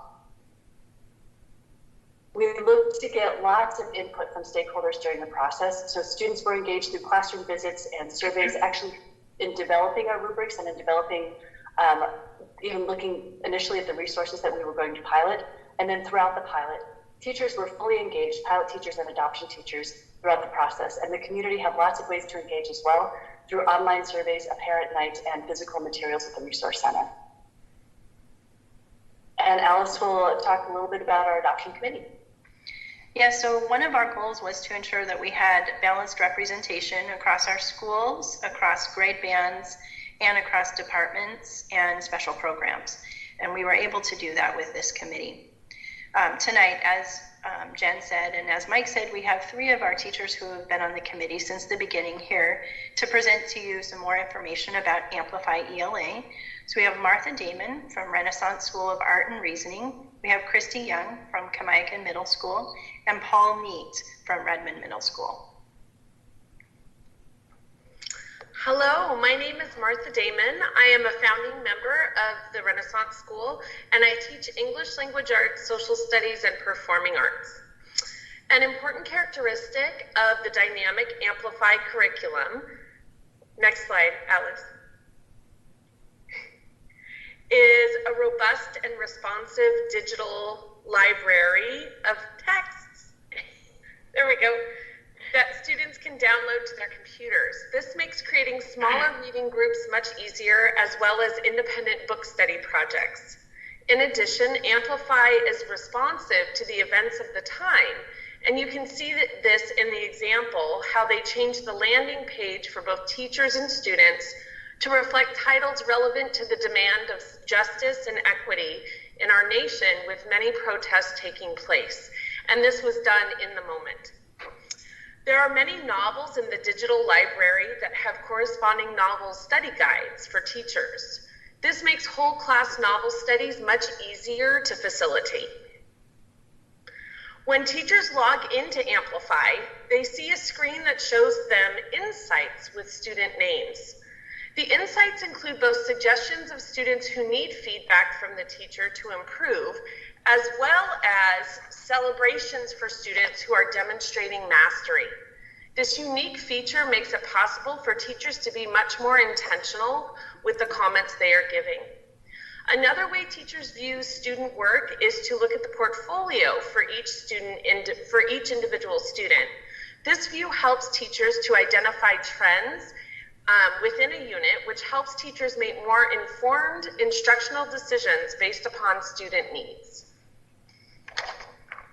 Hi, my name is Christy Young, and I teach language arts and social studies, as well as reading at my middle school. The see here is what students and teachers see in each unit and lesson. The consistency is great for students. They gain confidence in locating the needed materials and navigating throughout the Amplify ELA.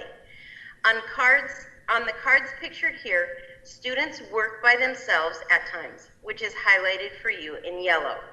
They also work with partners, which is highlighted in blue, or as an entire class, which is highlighted in green. There is also an element of gamification built into the vocabulary app, which students really enjoy. Materials are also printable for teachers as well as students as needed. Earlier, when Martha presented, you saw the portfolio tab. Now you see the activity tab. This tab allows teachers to assess an entire class assignment as a whole. Amplify lets teachers assess a whole class very quickly and provide feedback to students as soon as the assignment is turned in.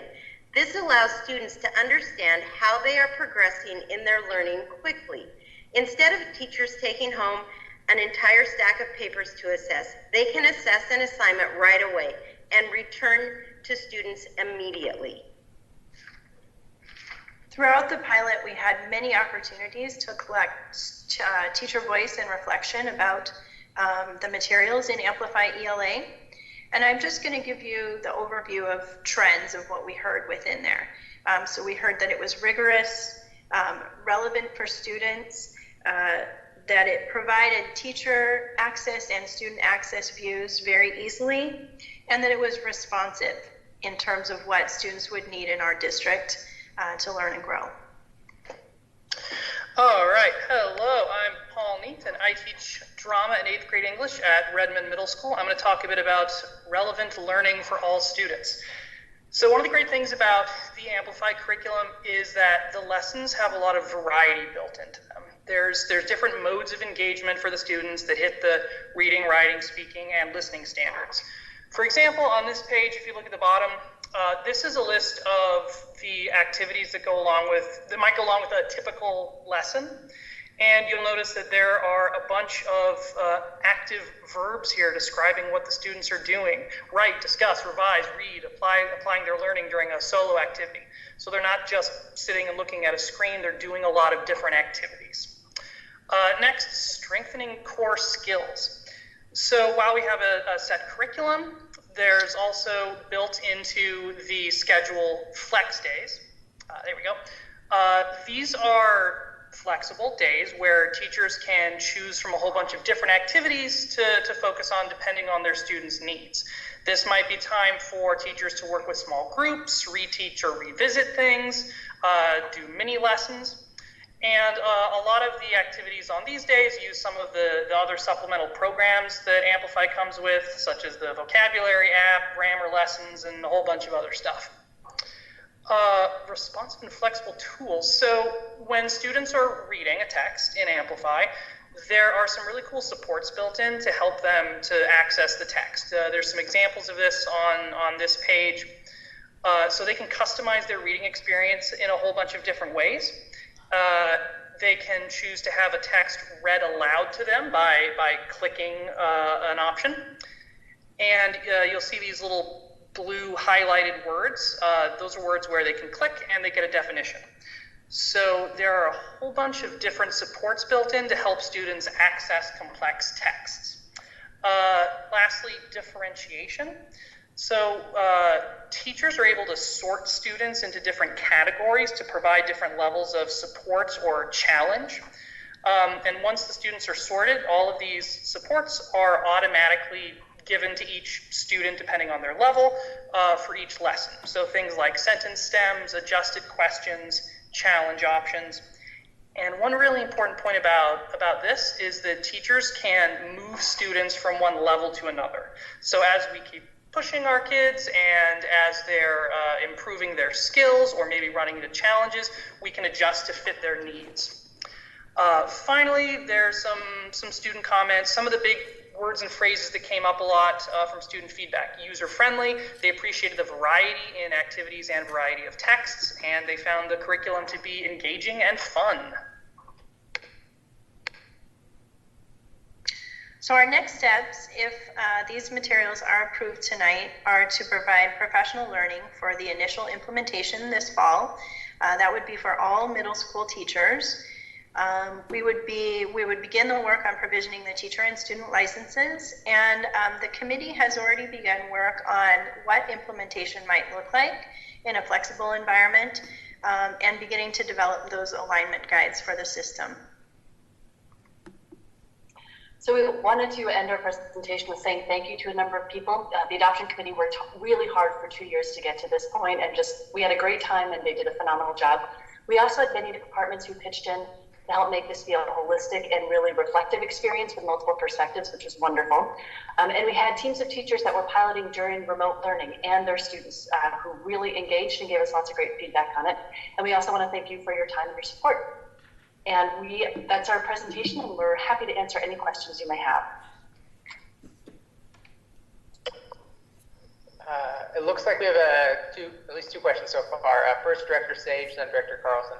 You guys are the best ever. Thank you. Out of curiosity, when you adopt a new ELA curriculum, how long does it usually take for you to determine if this is an improvement over the last one, or how do you measure that? So our last adoption that's a great question. Our last adoption was in 2006. One of the key differences for this curriculum is that it's digital, and we're actually able to use the curriculum itself to assess students and to assess progress. So that's going to be one of the things that we'll be able to do, is use the curriculum itself and the tools in there to be able to track progress in Common Core aligned skills with the students. We'll also potentially someday be able to use SBA data. I think the teachers could probably comment already on the difference between old curriculum and new curriculum, if one of the teachers would like to comment on the experiences with your kids thus far. I can. I was actually involved in the past adoption as well. And the thing that's really exciting about this curriculum as opposed to the curriculum we had prior, the curriculum we had prior was kind of like, here's your box, go and do. And this curriculum is much more dynamic and not only supports students' access to really high quality reading material, both primary sources, secondary sources, and literature, but it also supports really good teaching. And that's what I think is one of the most exciting parts about it, is that it can take a teacher at any point in their career and help them get better at their job, which is a huge excitement for me. Fantastic. Thank you for the answers. And I might have to ask Christy if she will send me a sample so that I can read and see how I do. Sure.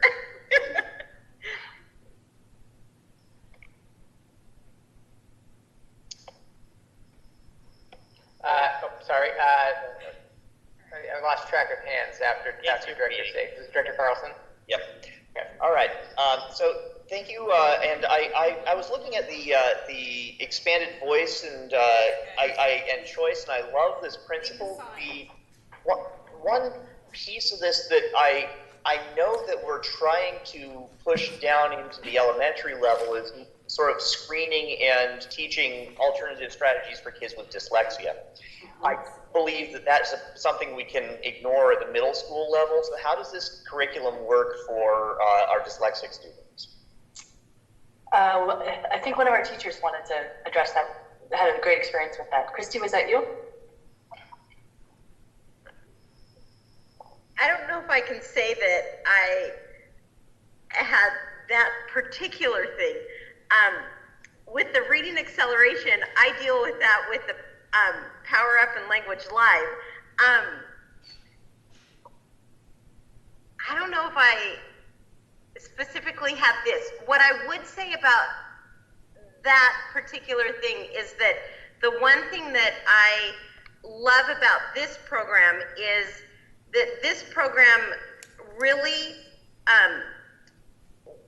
if you noticed when Paul was talking about where it differentiates, this program really enables you to really support students. And if you're struggling, if students are struggling, then it really alerts you to the fact that they're struggling. And so you can kind of have the ability to push kids and put them in different groupings. And then if you don't catch them, then the program catches them. And I really like that about this program. So I'm not sure if I have a perfect answer for that, but I think that the intervention team with Linda and we've looked at that and we're working on that with this. Well, and one of the comments, the reason that I put you on the spot like that, sorry, Christy, was the discussion that we were having earlier about reluctant learners' response to Amplify, which was a shift that students that maybe weren't as enthusiastic in the classroom, even in remote learning, with the student voice and choice and with the scaffolding that's built in, but doesn't feel like low-level scaffolding. It's more scaffolding to help them be able to think at a high level without any barriers. That, Christy, you were sharing that your students were really excited, engaging at really high levels, even during remote learning. It was phenomenal. And they love, like the vocabulary app, it is so engaging to kids. I had a special ed student that was so disengaged in class, and when he was doing this, because we had just started this Amplify pilot before we left, and he was so engaged when he was home. He did like 400 levels at home on the vocab app. And I'm like, how did you do that? He's like, Ms. Young, I did it for like an hour and a half a day. I'm like, you only had to do it for 10 minutes. I know, Ms. Young, it was so great. I just loved it. It was so great. And I mean, it was phenomenal to see this kid so engaged. So it was amazing. Thanks. Any other questions from board members?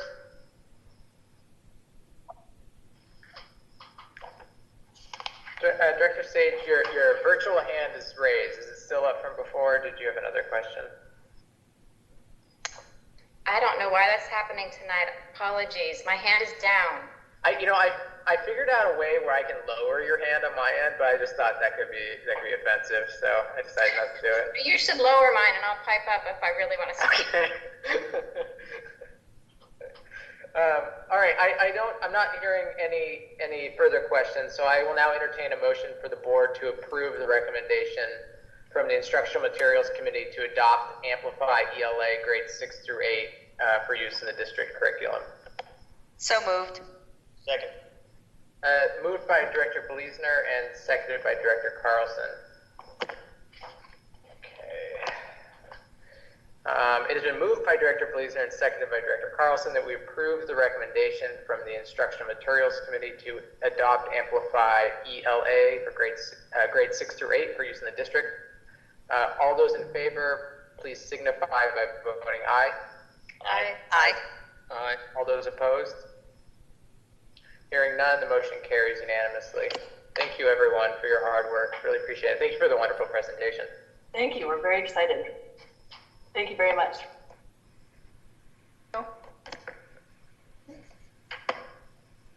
Okay, we're on to our next item on the agenda tonight.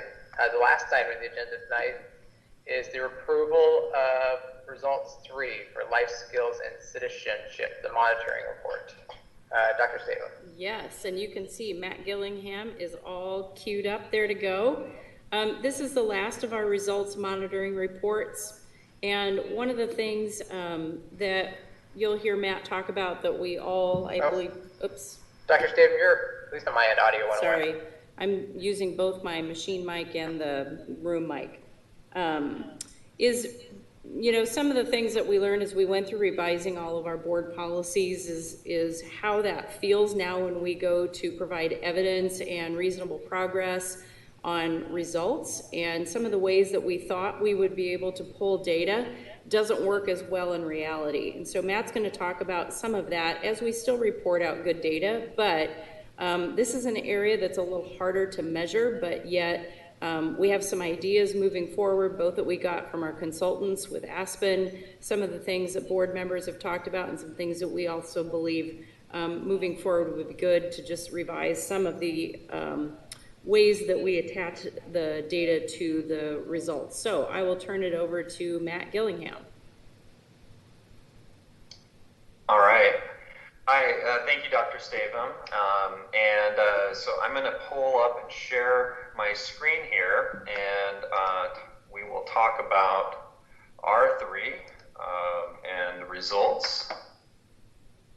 And as Dr. Stavum mentioned, this area, so R3 is our life skills and citizenship.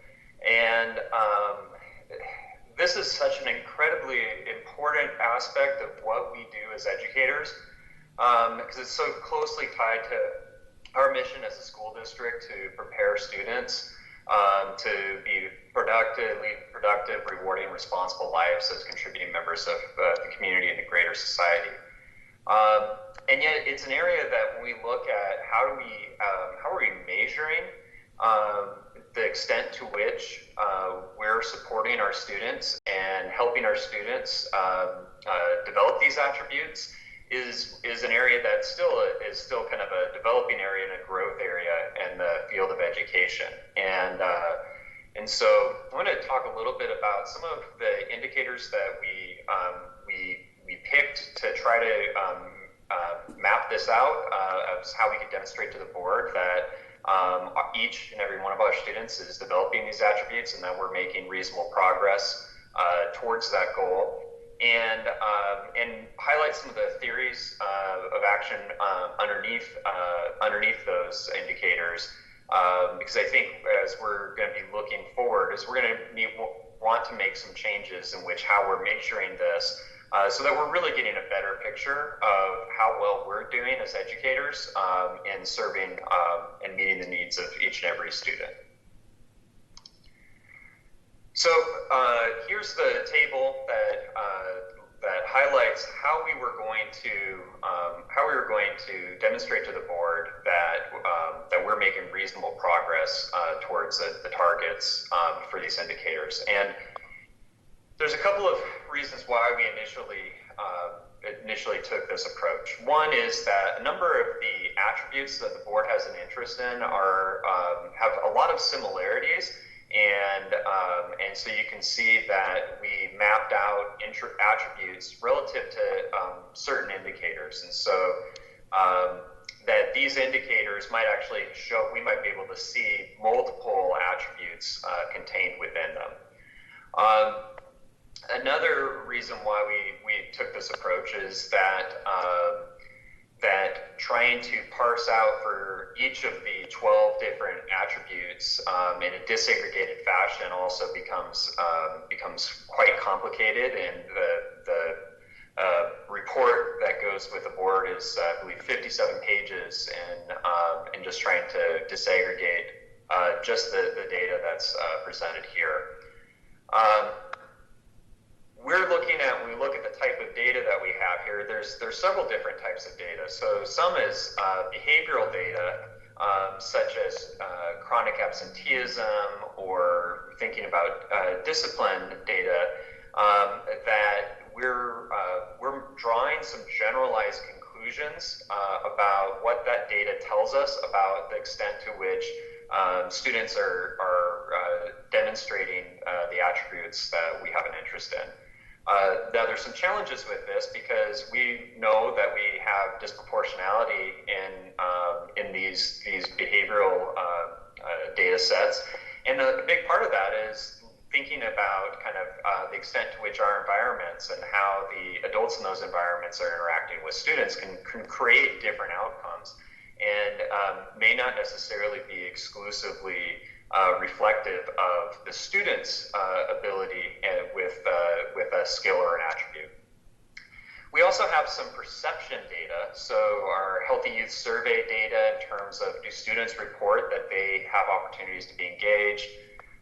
The Panorama social emotional and social surveys, which we were unfortunately, because of COVID this year, were unable to implement that survey because that was March was the time we had planned for that. And that's the time that we went out. But using our student perception data as one way to for them to self-report the extent to which they have these skills or attributes. We have observational data, so at the elementary level, our teachers provide students with feedback in the form of an assessment on a 4-point scale in terms of the extent to which that they're demonstrating skills or attributes that we've identified.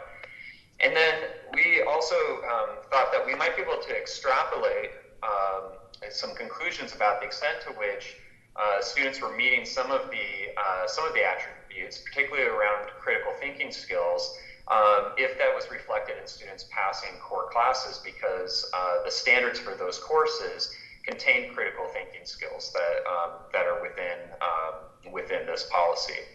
So we're using a number of different data sets here, but each of them have their own limitations and are can be somewhat problematic. And so I think as our work over the next few years will be to continue to refine the indicators that we're using to get more targeted and specific, and to get to be where we're also stripping out the other variables that can come into play, particularly variables that are reflective perhaps more of the environment than they are of the student.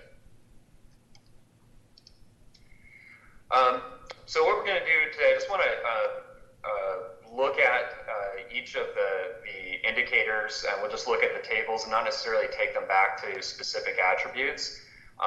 And so we can kind of look at where our data has us, shows us that we're doing well, and which indicators might be ones that we want to hold on to for the future, and which ones might be ones that we need to make some refinements.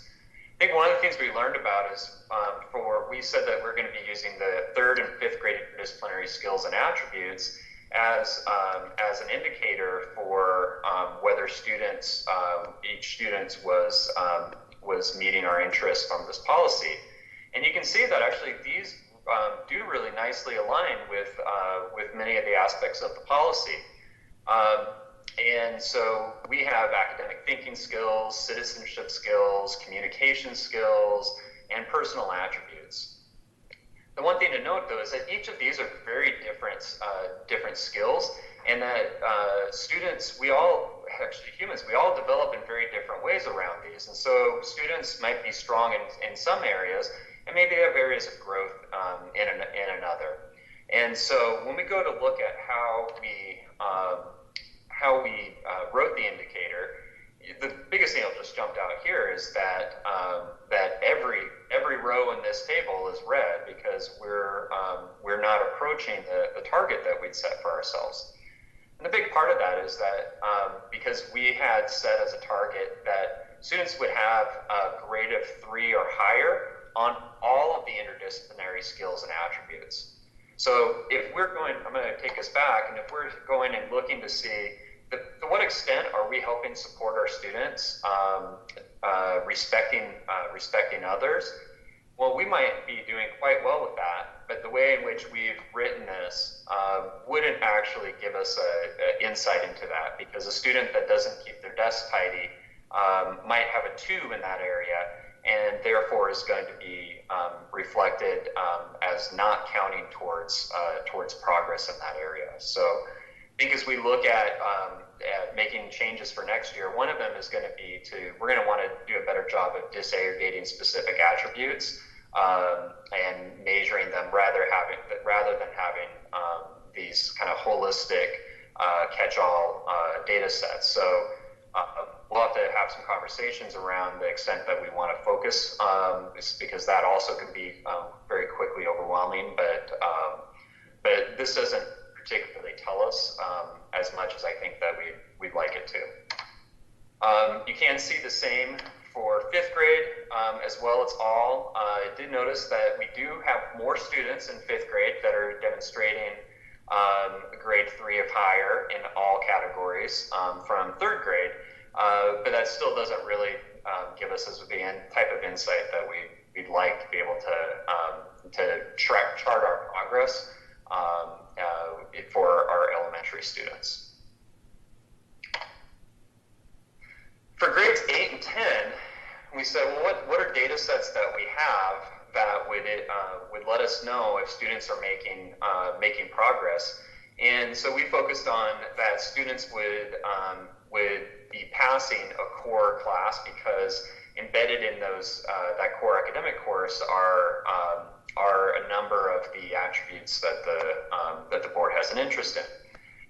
And you can see here that for most categories, we're students that we're meeting that, and we have 3 groups of students for whom we are approaching and that are making some positive gains in terms of the 4-year trend. Similarly, we see for our 10th grade students, we have 2 different groups that are approaching, and where our students are receiving special education services, we're approaching in 8th grade, and they're meeting in 10th grade. I think we have some trend data that we'll have to pay attention to, particularly as we continue to pull this up for this purpose. But similar to what we did with elementary, is when we look at our 12th grade students and we say, well, that needs to be in all academic course areas, this kind of catch-all approach, we quickly lose insight into that. So I think we have, with using our grade data, we're kind of trying to extrapolate the extent to which we believe students have the skills that we want them to have, and then we're also some of the challenges that we have in terms of, there's a number of reasons why students might not pass a course, and to have a requirement that they pass all their courses. And so I don't really have a lot of insight in terms of where students are going, where we're going from here to here, and what those challenges are. But I think we also have some challenges in that we're in terms of, is this the right measurement to meet the board's interest?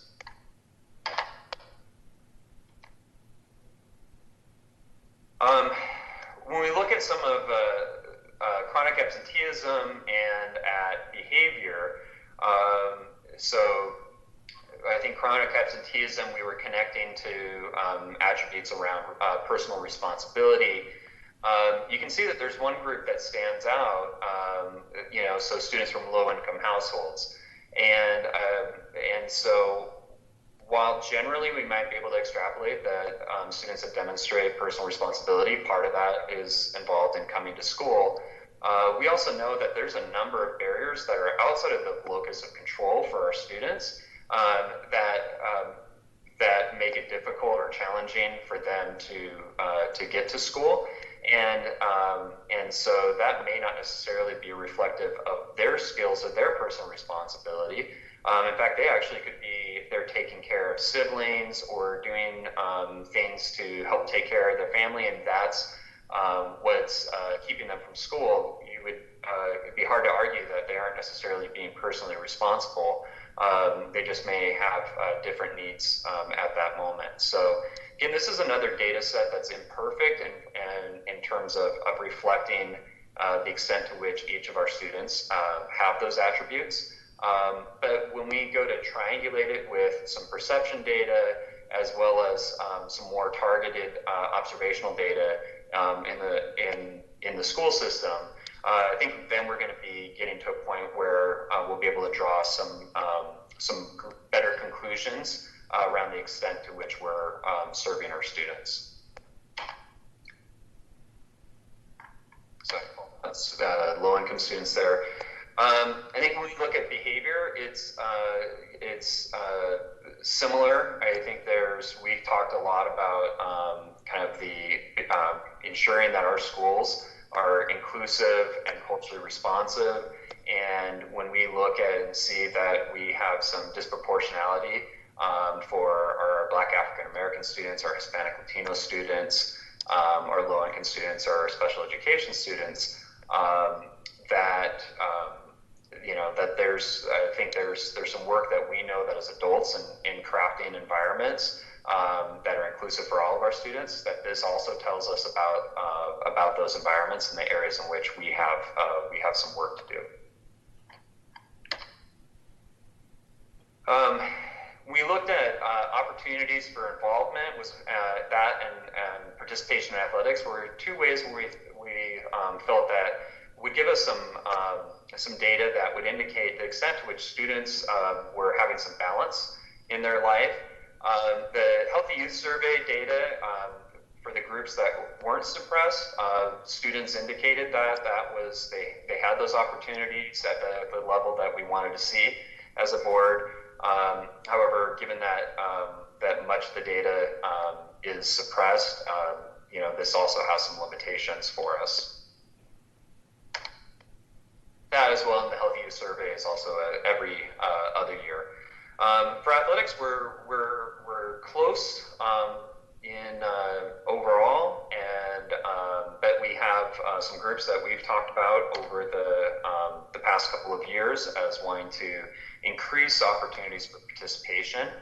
And so those are students who are learning English, students who come from low-income households, and are students receiving special education services.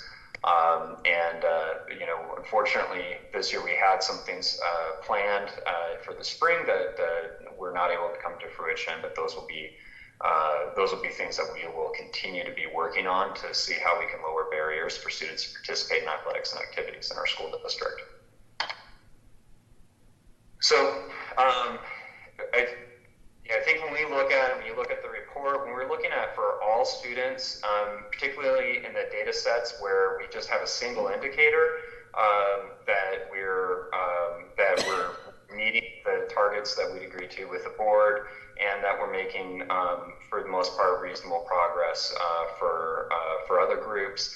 However, I think that as we look at going for 2021, similar to what we talked about with R2, is that we may want to focus our attention on fewer high leverage areas for goals and monitoring, really refining the indicators that we're using, and make sure that those align more directly with specific goals for monitoring, and avoid kind of conflating indicators that are unrelated to those goals.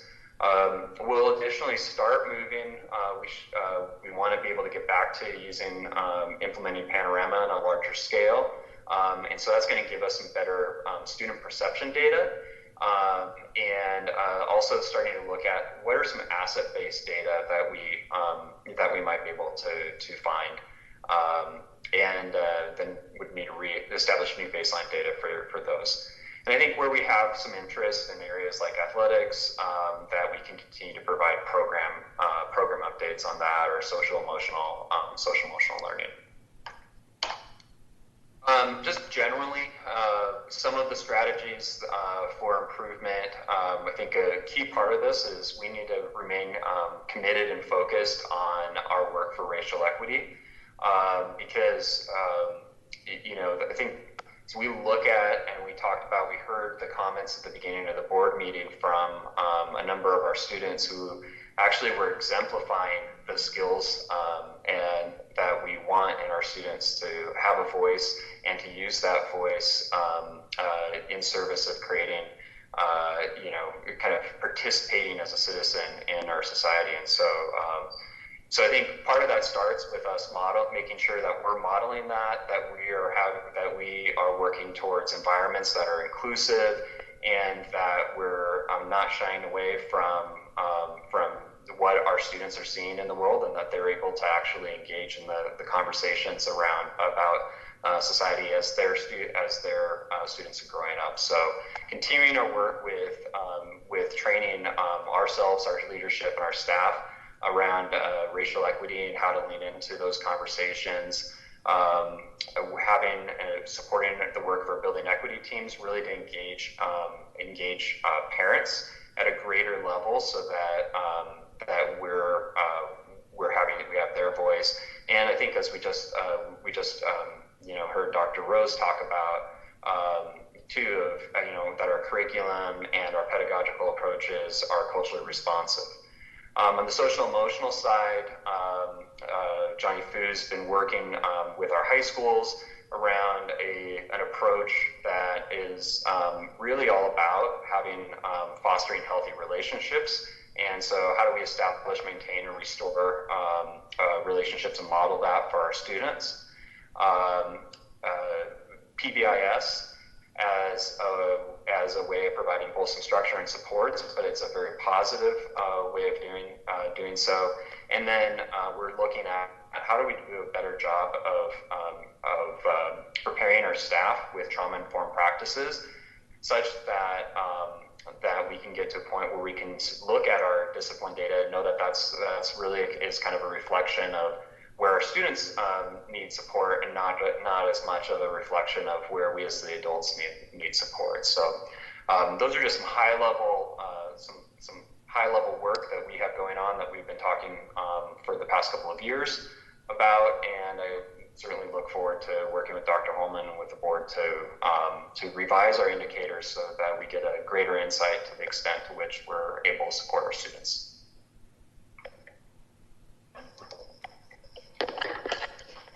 Thanks, Matt. Any questions from the board?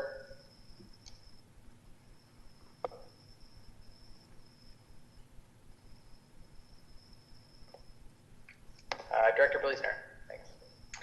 Hi, so first off, thank you for trying to, ER3 has always been a challenging one, so this is the second go around that we have tried.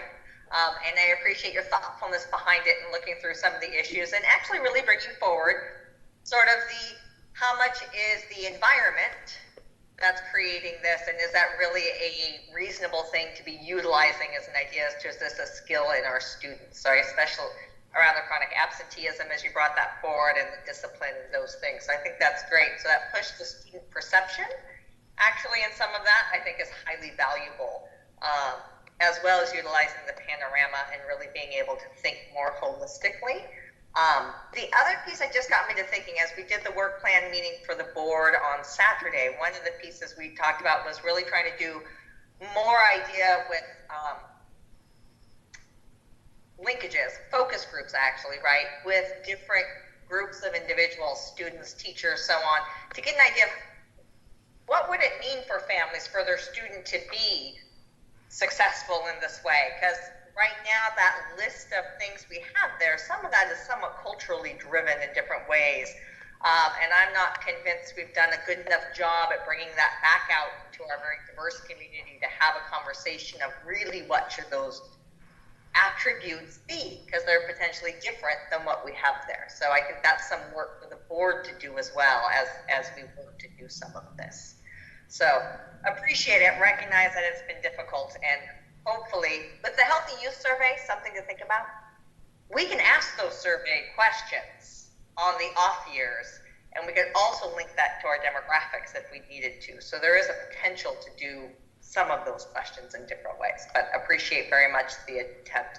I agree, it doesn't provide much to work from, besides we have a lot more work to do.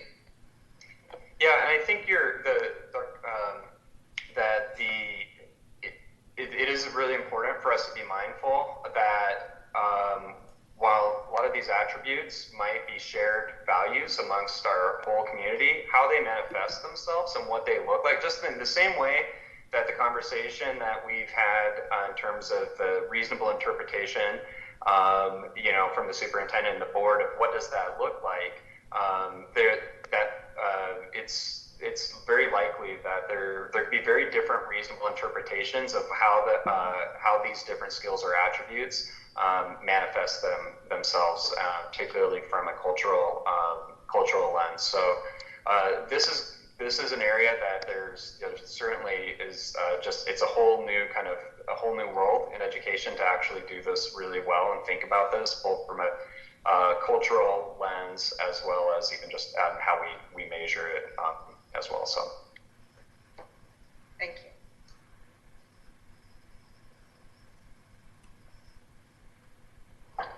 Any other board member questions?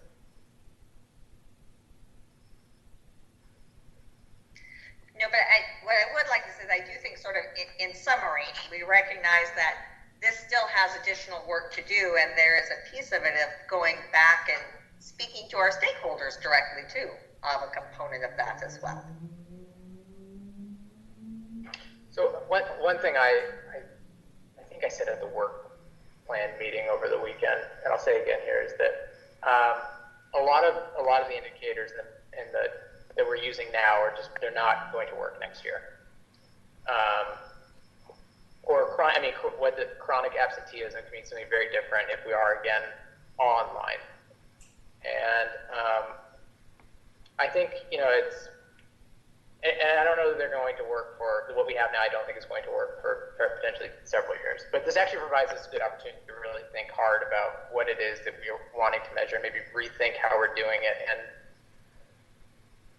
just maybe think about things through a different paradigm. So I know that we're going to be talking about this soon and putting together our plans for next year. So, okay, any other questions or comments from board members? We do need a motion on this. We do. So I'll now entertain a motion for the board to approve the monitoring report for results 3, life skills and citizenship as presented. So moved. Second. Okay, there's been, I believe that's Director Carlson, a motion to approve the monitoring report as presented, and a second by Director Sage. Would all those in favor please signify by voting aye? Aye. Aye. Aye. All those opposed? Hearing none, the motion carries. Aye. Director Stewart, I think I heard you chime in late, just to clarify, Yes, you were yes, voting in I'm favor. sorry. I was having mute problems. Okay. All right. I took your vote to be in favor. Great. Okay, so we'll now move to the superintendent's report. Yes. And Dr. Staven, if we're going to reach our goal of a midnight meeting, you're Yes. going to have to talk for a while. I was going to express my appreciation to the board for making that dream come true. One of the things that I want to recognize tonight in many of the things that we did not get to do at the end of the year, retirement recognitions is one of those. Typically we have a gathering, we hear some great stories about people who have served our district well for many, many years.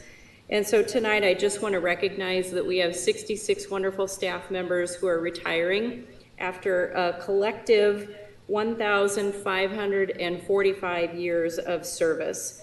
And I am not going to be able to play that video due to some technical difficulties here of switching machines, but we do have a wonderful video that has been posted for our district and for the community to see that features all of those retirees, and I will make sure that we send it again to the board. Shannon can send that link, but it's been posted many places, and I looked today at it myself, and there have been many, many views. And so we hope that people will still take the time to recognize those people and even to send some words of thanks as they wrap up an entire career and don't get to have some of the gatherings that they have envisioned having with their colleagues and with people that they've worked with for many, many years. And so just one of the other pieces that we don't want to get lost, even though a great part of our celebrations is lost. So thank you to all of our retirees, as well as to those who are moving on just to other things next year and leaving our district. We appreciate your service, and we appreciate all of the ways that you've impacted our students in our school district. So thank you to all of them. That being said, I'm going to say my thank yous very quickly, as this is my last board meeting, and I want to thank the board for 2 great years of working with you. I remember the first day I arrived in Redmond and met all of you and thought, what a great bunch of people to work with. And the work that we've done together, I'm very, very proud of. And thank you for all of the ways that you've supported me and our entire district, and the work ahead that you are already thinking deeply about. One of the things that every school district wants is a board of directors who care first and foremost about students. And that has been evident since day one, and I know will continue to be. With that, I also have to thank a wonderful group of people that I've gotten to work with, cabinet members, all of our central leadership staff, and everybody on our district leadership team across our district, and then our wonderful teachers and support staff who are in all of the departments across our district. It's been fun as I go into schools to talk with people in all parts of our service, and they are wonderful people, and they have been so gracious to me throughout my 2 years. So thank you to everybody in our district, and thank you for a great 2 years, and I look forward to seeing what the district will do moving forward. So with that, that is the end of my superintendent report, and I made it without needing a Kleenex, so I will need that in a little bit. Okay, thank you, Dr. Dale. The next item on our agenda tonight is board member comments. Cassandra's hand shot up first. Okay, I'm just trying to make sure I'm unmuted, right? Yes. You can hear me? We can hear you. Okay. I just wanted to thank Dr. Stavum for her time in our district and your leadership of the last 2 years. And I specifically want to thank you for the last 3 months. We're the second largest school district in the state, and you had the distinction of leading 31,000 students at ground zero for COVID-19 in the United States. It was the ultimate in crisis management, and I really appreciated your calm leadership, putting kids first and supporting families to help them educate kids at home. Was it perfect? Of course not. I don't think you can have an immediate response to a global pandemic and have it be perfect. But the important part was you kept eliciting the information you needed to help the board make decisions they needed to. You polled families to see who needed laptops and who needed Wi-Fi. And then the partnerships that you created during your time here allowed the district to secure those items at a fairly substantially reduced cost. The partnerships that you created with Microsoft also had them coming in and doing staff training for Teams and getting students set up to use Teams themselves. You prioritized mental wellness supports with more partnerships from our area. And you did all of this and then took on more work for yourself and staff by providing the board weekly updates on, the state of the school district during the school closure. And that gave us information on how students overall are doing, but also gave us those gap demographics that we're always so worried about, and seeing how the closure is affecting those gaps. And I would like to thank you for all of that and for all of that work, and for always asking the question, what's best for kids? And then making your decision based on the answer. So thank you. Thank you. Had a great team. Director Carlson? So I uncharacteristically find myself at a loss for words here. And so Dr. Stavum, I just wanted to thank you for the most interesting 2 years of my career on school board. A very large part of it not having anything whatsoever to do with what I thought it was going to have to do with. So thank you for everything you have done for us. So Eric, I want to divorce this comment from another comment. So take someone else, and then when we're done talking to Dr. Stavum, I have another board member comment that's not Dr. Stavum related. But thank you so much, Jane. You've been amazing. Thank you, Chris. All right, Director Stewart. Yes, Jane, I also want to thank you very much. You brought the Plains, the understanding of the person born on the Plains and raised in the Plains, even though it was Nebraska. That's okay. I appreciate that, and it's, to be quite frank, it's a welcome. It's always pleasant to have one of your own, if you will, even though you were in Nebraska. Anyway, I appreciate it. I appreciate your leadership. I don't have the memory that Cassandra does to list everything, so I won't even attempt to. But good luck in your new endeavor, and we wish you well. On a separate note, I'd like to tell our audience and parents, students, whoever at home, we're going to get this thing done on Juanita's mascot. We're going to get it done right, and it's going to be a whole new game. And I hope you'll bear with us. Thank you, Mark. Director Bleasner. So I won't go on long. So thank you very much, Dr. Statham. I have had the pleasure to be president while you were here. And during that time, and so I've had a lot of opportunities to have a lot of discussions and have always valued those conversations, your thoughtfulness, your big picture, really being able to see how all the players are and working hard to make sure to bring all of them along. I think the convening and the partnership building, I think of our city's components I have on, your willingness to go straight to our legislature and testify there when needed, and being able to really build the environment for our school districts to be great for our kids, knowing all the resources that are there. But with that comes your laughter, your humor, your willingness to be absolutely silly at these times, and you have brought that to everyone, and it's greatly appreciated. I think when I heard you were playing music during lunchtime out at one of the schools, you just made everybody smile. So thank you for sharing your outgoing personality and curiosity with the school district and being able to build those things along the way. So we look forward to visiting you in Sioux Falls. Thank you. I will hold you to that. And it has been great having you as board president for those 2 years. You've done an outstanding job.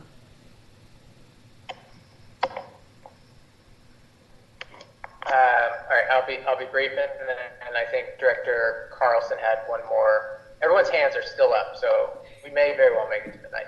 Dr. Statham, thank you so much for taking the leap to come all the way out here 2 years ago. I know I've heard the story. I know it was quite a difficult decision, and I'm so happy that you chose to join us.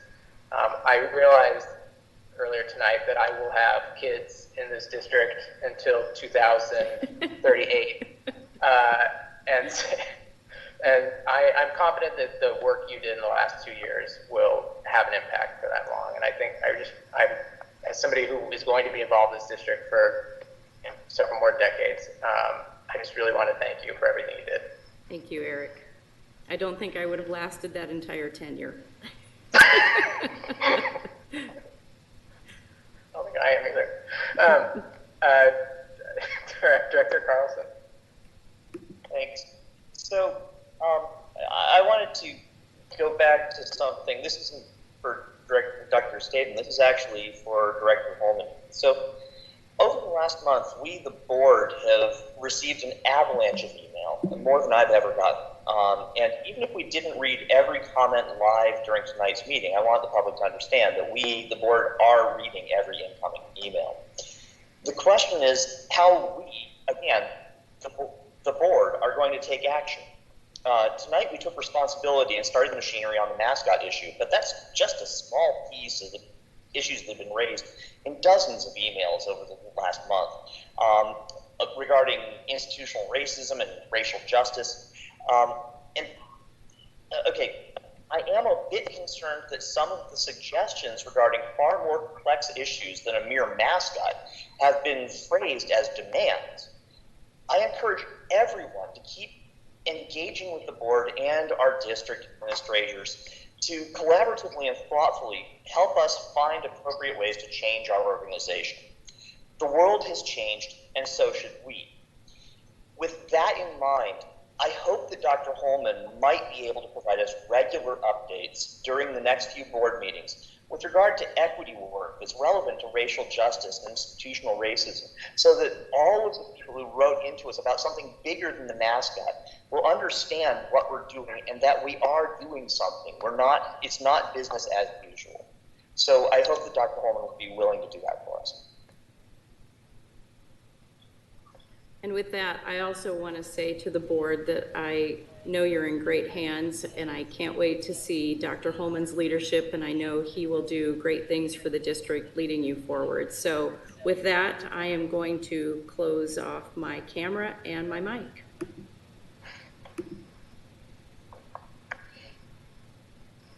Okay, any other board member comments for tonight?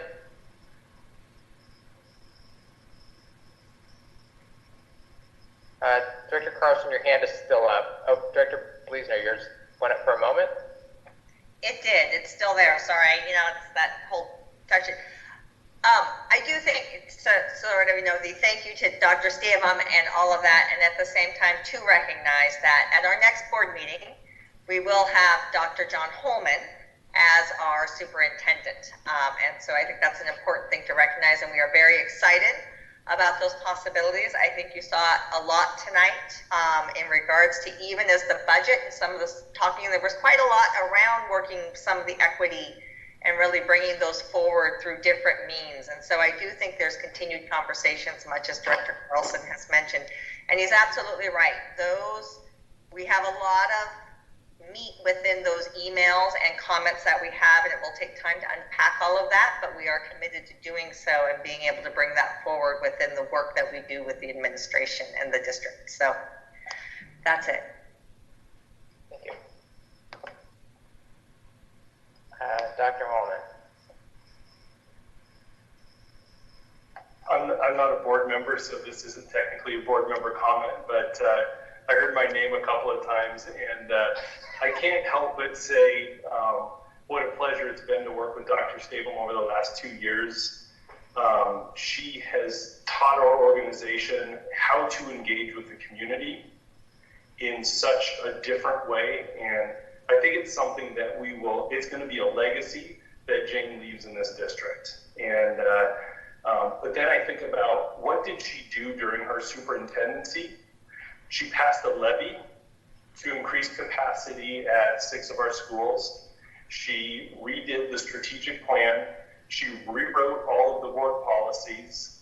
I mean, these are things that are like, in a 10-year career, a superintendent hopes to do well. And she did that, some of those within the first few months of her tenure here. Her Midwest style came through in everything she did. And it was a pleasure to work with her as her deputy superintendent. And I know our district will continue to stay in touch with Jane as she moves to South Dakota.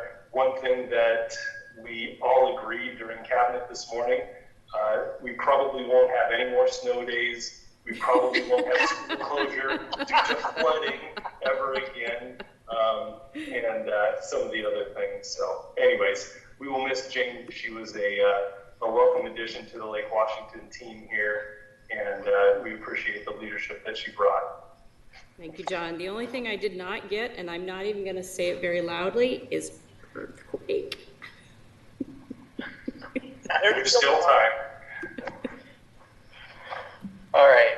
I think that's the last of our board comment for tonight. So the board will be we've tentatively scheduled an additional meeting for July 13th, and I'm forgetting right now, probably July 27th is our other additional meeting in July. Those will be posted on the district website, and they're formally scheduled, and a community notice will be sent out to those who subscribe to the list. In addition, we have meetings scheduled in August, on August 10th and August 24th. At this point, it's not known if the August board meetings will be held remotely or in person. Updates on that will be provided on the district's website. So that is the end of our agenda tonight. I will now entertain a motion to adjourn the June 22nd board meeting. So moved. Second. Moved by Director Sage and seconded by Director Carlson to adjourn the meeting. All those in favor, please signify by voting aye. Aye. Any opposed? Hearing none, the motion carries and the meeting is now adjourned. And then all board members, just want to remind you, we have one more thing to deal with tonight. A hearing on the other one. So you have the other team's meeting.